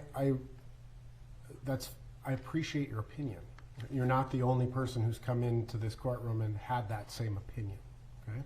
It's a very valid opinion. It's your opinion, and you're entitled to it. Mm-hmm. The question, though, becomes, right? You have this opinion. Yes. It's bad, right? Yes. It's so bad that you're comparing it to, or likening it to, images of war. Yes. Right? And so you had a very interesting answer, I thought, when in the questionnaire, when it talked about the presumption of innocence. Okay. And if you let me read your response to that. The questionnaire asked you, under our system of justice, defendants are presumed innocent of the criminal charges against them. Would you have any difficulty applying this principle of law? And here's what you wrote. You wrote, in a case with as much publicity as this case, it is difficult. Based upon the visual evidence I have seen, I haven't presumed the defendant is innocent. But I know I have only seen and read a small fraction of what occurred. Knowing this, I believe I can presume innocent until all the facts are presented to the jury. Okay? Yes.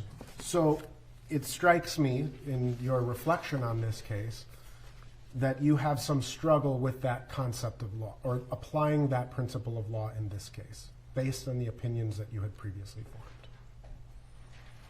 I think what I'm trying to say was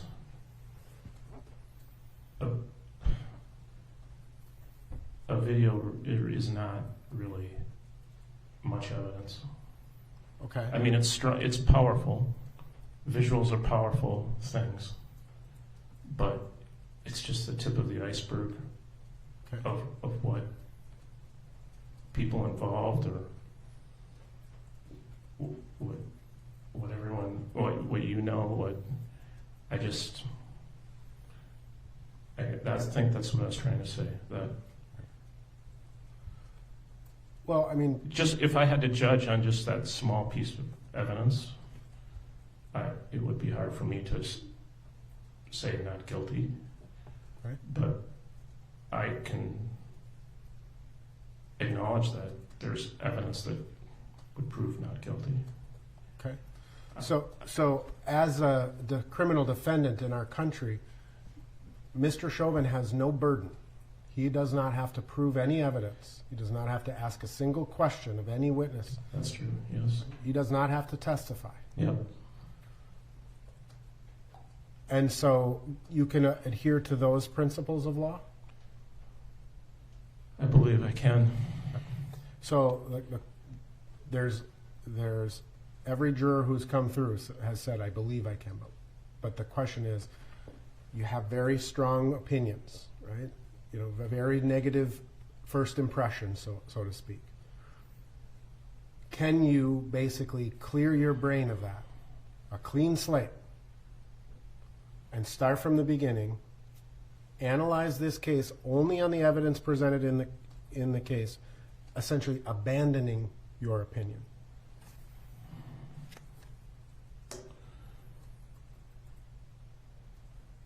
Yes, I do. Okay. I do. And, you know, again, I don't know what's in your heart or in your head, right? I have to take you at face value. That's right. And you have to do the kind of soul searching I think you've been doing to answer those questions. Yes. But is it hard to acknowledge that? I mean, is it hard to for you to say I can do that?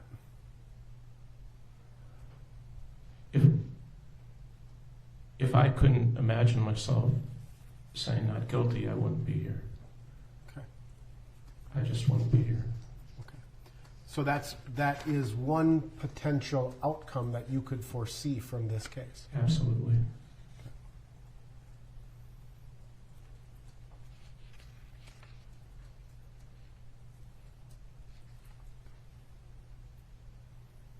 Now, the questionnaire asked some questions about attending like rallies and Yes. protests and things like that. Yes. And you indicated that your wife had in fact attended a rally Yes. and given money to at least one organization that supports policy reform. Yes.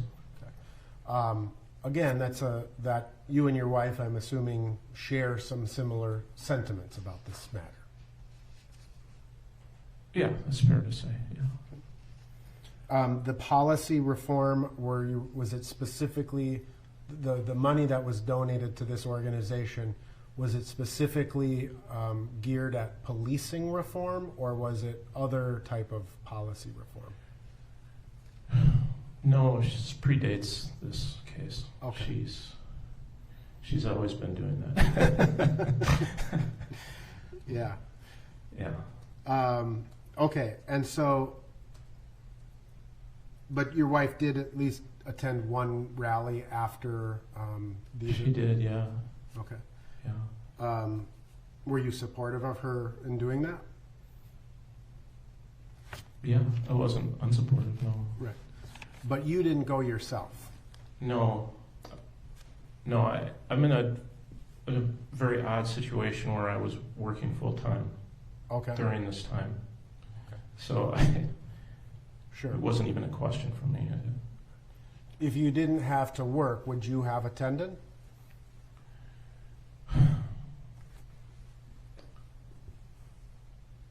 This particular one, I probably would have gone to this one. Do you know, was it a, what was it? was it a anti-police No. or defund the police kind of a thing? No, it was. Oh, gosh, I haven't thought of this for a while. I can't say for sure which rally it was. I don't remember. Okay. But it wasn't, was it about racial justice, or was it about police reform? No, it had to do with this case somehow. Okay. So the questionnaire had a series of questions about your personal involvement or interaction with law enforcement, and you've had some through your professional life, right? Yeah. And you've also had a bicycle stolen from your house, I think, and you called the police, right? Yeah. And actually, you said that you were very satisfied in the police response to the bike theft. I was more than very satisfied. They responded right away, found your bike, right? In 10 minutes, they Okay. found my bike. My wife's bike. Okay. Have you personally ever had any negative interaction with law enforcement? It's funny, I remembered this today when I was a small boy. My mom was driving home from from her work, and she had a headlight out, and she got pulled over, and I hid in the wheel well, not the wheel well, where your feet go. And I remember the policeman shining a light in on me, and but she didn't get a ticket. All right. So it wasn't a scary. I mean, I must have been not even 5 years old or something. I don't know. Gotcha. So, but other than that, memory that popped into your head today, have you ever had a negative interaction with a member of of a police force? No. Okay. No. There were a series of questions, really statements, that were listed in here, and it was asked you to rank your opinion with that statement from 1 being strongly agree to 5 being strongly disagree? Do you remember that generally? Yeah. Okay. So I want to ask you a couple of questions about some of those opinions. So 1 states that discrimination is not as bad as the media makes it out to be. And you strongly disagreed with that. Basically saying that, I'll read the statement again. Yeah, it's confusing, isn't it? Yeah. Discrimination is not as bad as the media makes it out to be. Discrimination is not as bad as the media. Okay. And you strongly disagreed with that. Oh, gosh. Okay.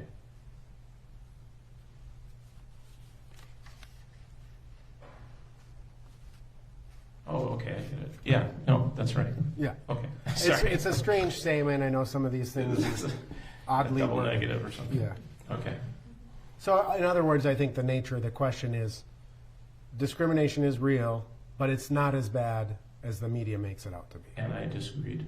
Right. So you strongly disagreed. So that you think that discrimination is as bad as the media makes it out to be.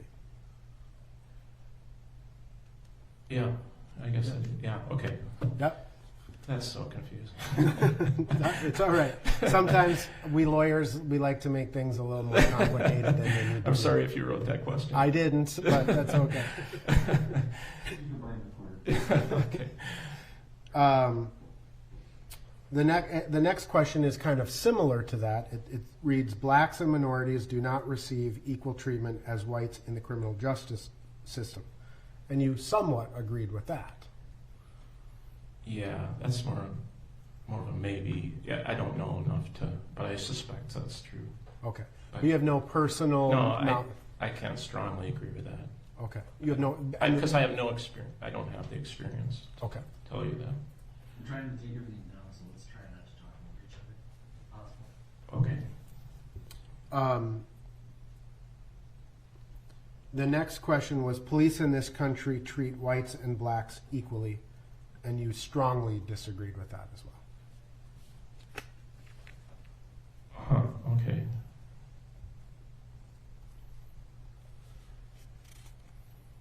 I don't know if I'd say strongly today. Okay. I mean, do you have personal, firsthand knowledge of police treating minorities differently than white people? I'm a little surprised I said strong. I was that strong about it. Okay. One of the statements was, I support defunding the Minneapolis Police Department, and you strongly agreed with that. Oh, I did? Yeah. Oh.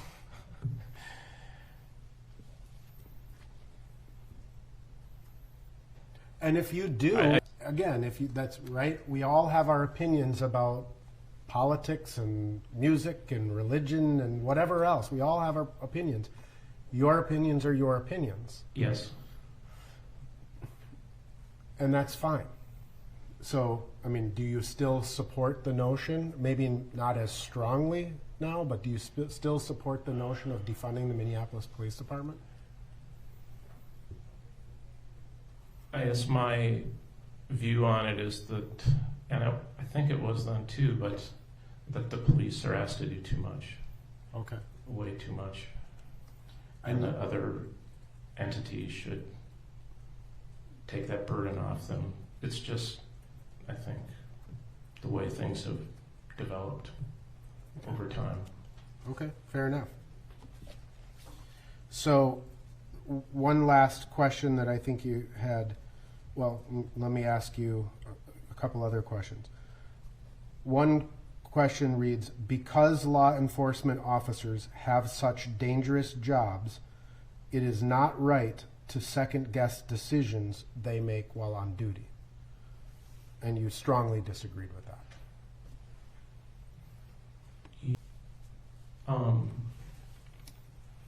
That's kind of a tricky worded question. Could you read it again? Sure.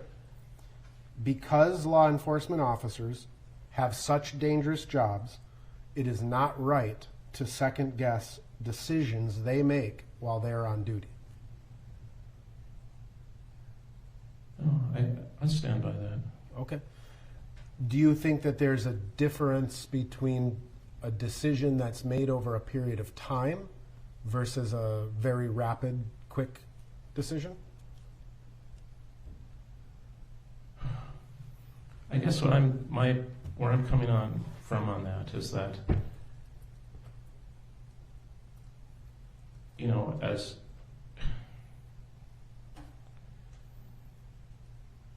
government employees don't have any, I mean, every decision is going to be questioned, and that's how it should be. Okay. I mean, So let me ask you the way I asked someone earlier today. About Okay. this. Okay. You have a police officer who is stealing drugs or money from the evidence department, right? Okay. While they're on duty. Is it okay to question that decision? if they're stealing, yes. Would it be okay if there were evidence to prosecute that police officer for doing that? Yes, isn't that what? Yeah. Right. Now, take a different situation. I'm a police officer and I'm chasing someone in the car, right? High-speed chase down the highway. Car crashes. The guy gets out and starts running down the dark alley. I'm chasing after him, and all of a sudden he turns around and he pulls his hand up towards me, Yeah. right? And I shoot that person, Yes. right? Is there a different analysis in that situation than the former?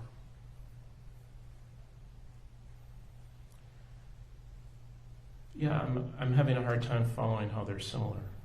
Well, they're decisions that officers make in the line of Oh, duty. the Should they fact be they're second? decisions. Right. And should they be second guessed?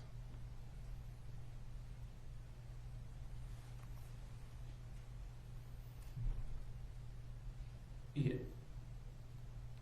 Yes, they should be. I mean, I don't know. Second guessed is what the wording I'd use. Okay. But questioned. Question? And I think 999 times out of 1,000, the second thing you said, where someone pulls out or even points their finger at that police officer made the decision they had to make, and that's fine, but it still can be questioned. Okay, and that's fair enough. Again, I'm not. You don't have. Yeah, I don't feel you have any expectation of just having no decision made on anything you do. Okay, fair enough. Particularly if you're a government employee. Okay. What is the distinction between a government employee and a private employee? There's more responsibility. Okay. For a government employee. Okay.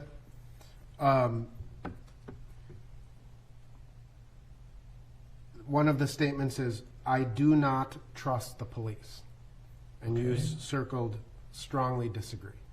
So you trust the police? I do. I do.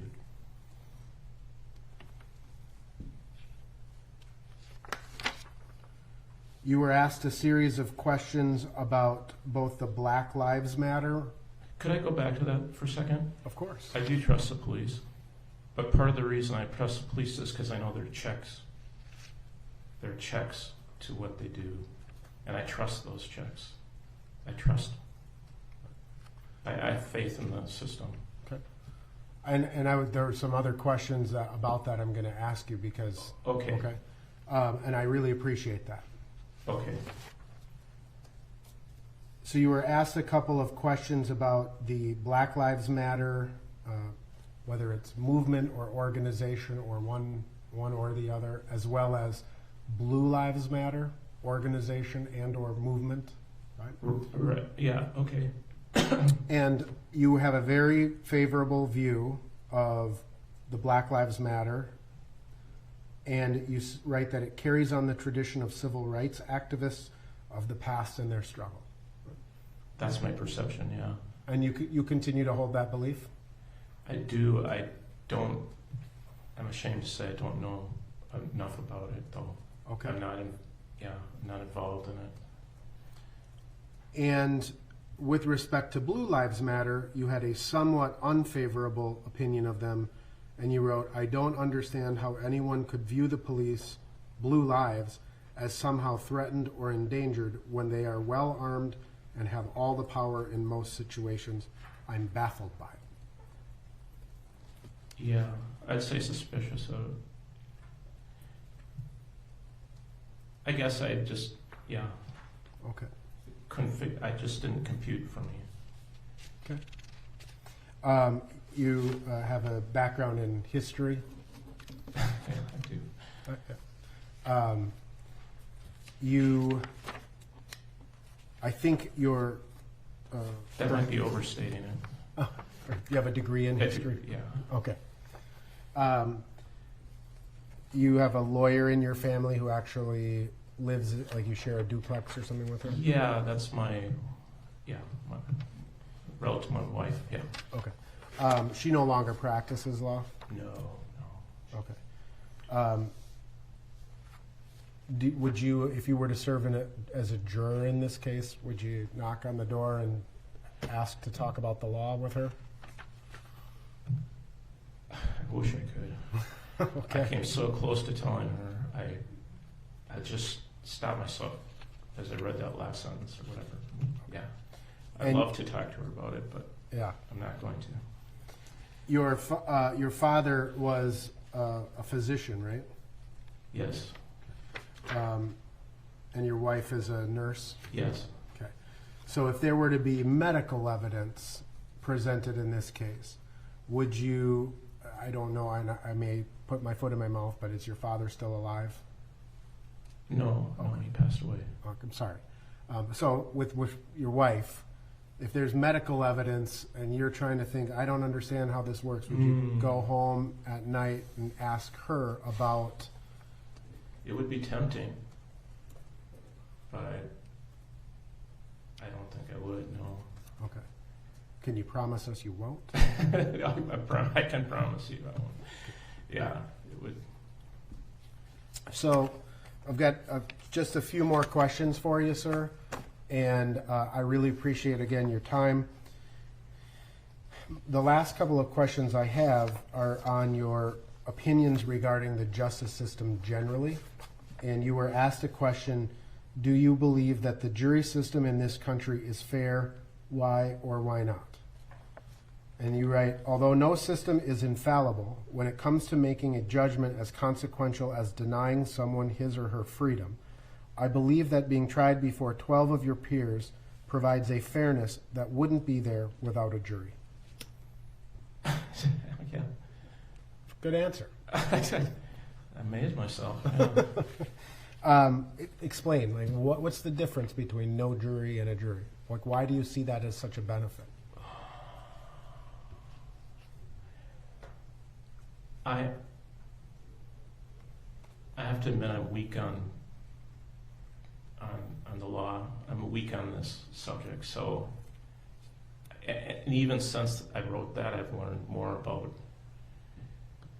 I don't think I even knew it had to be unanimous when I wrote that. Or I mean, I've kind of picking up things about. So, what's your question again? I just was wondering, what do you think the benefit of having a jury over just having the judge decide? Right.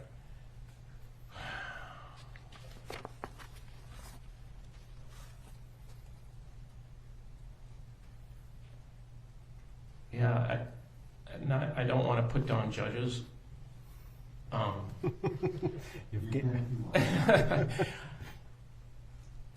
It's just that independence from the government, from just this independent entity, right, that doesn't belong to the police department or to the county.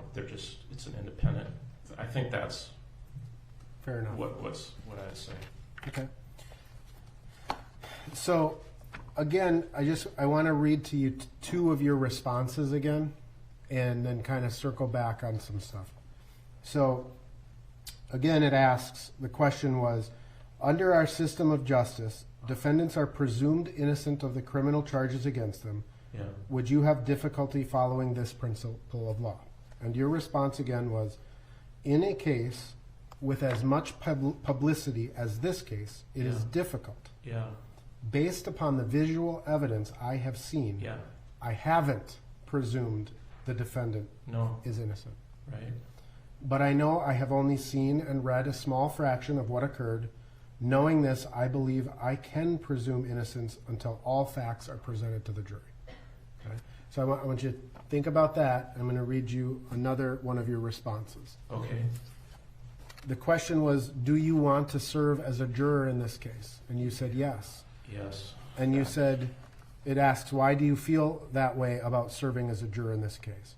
And you wrote, I am marking yes because I want to look in the mirror every morning and know the person looking back at me wasn't afraid to do the right thing when called upon.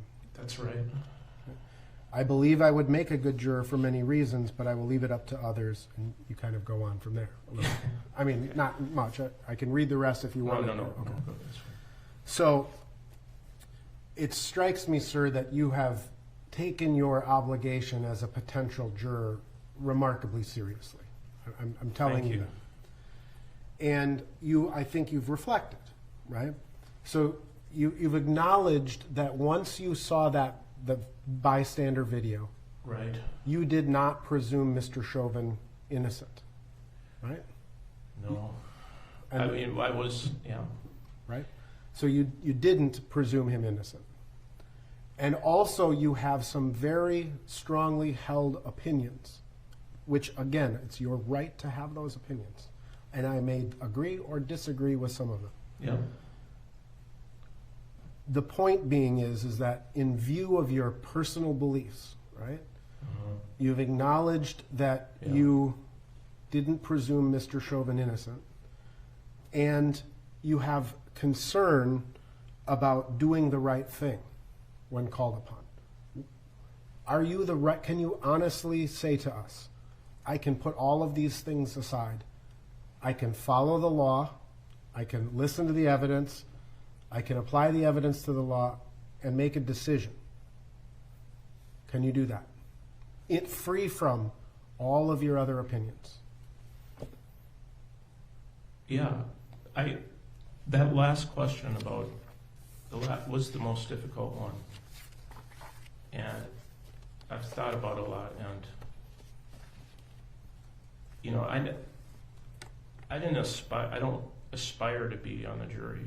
That was not it's not a goal or dream of mine.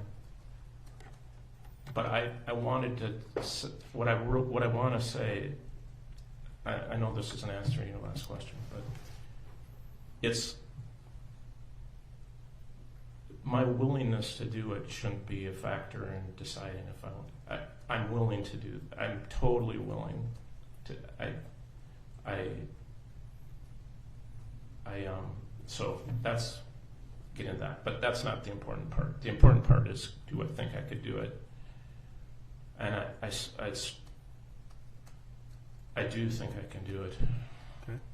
So thinking you can do it and knowing you can do it are two different things. You're right. Right? You're right. That's true. So if you're sitting here and you're listening to the evidence, right? And you've already had your opinion influenced by what you've seen in the past. Do you think it may affect your opinions about all of these things we've talked about?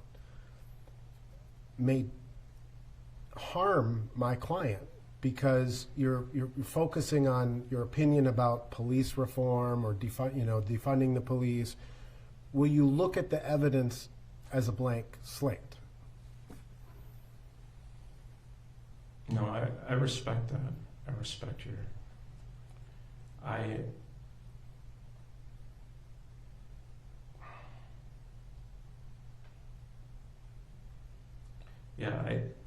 take this very seriously, and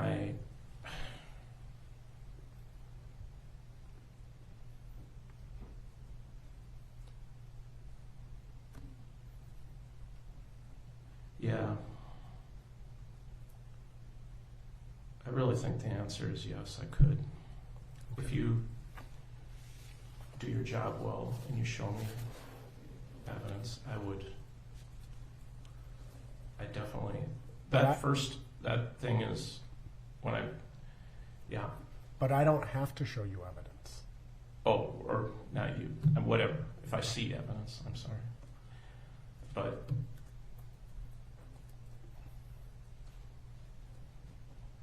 yeah. Your problem is seeing that video, right? I mean, you formed such a strong opinion based on that video that it is really cascading through the rest of your answers. I think that anyone who saw that video had a reaction, right?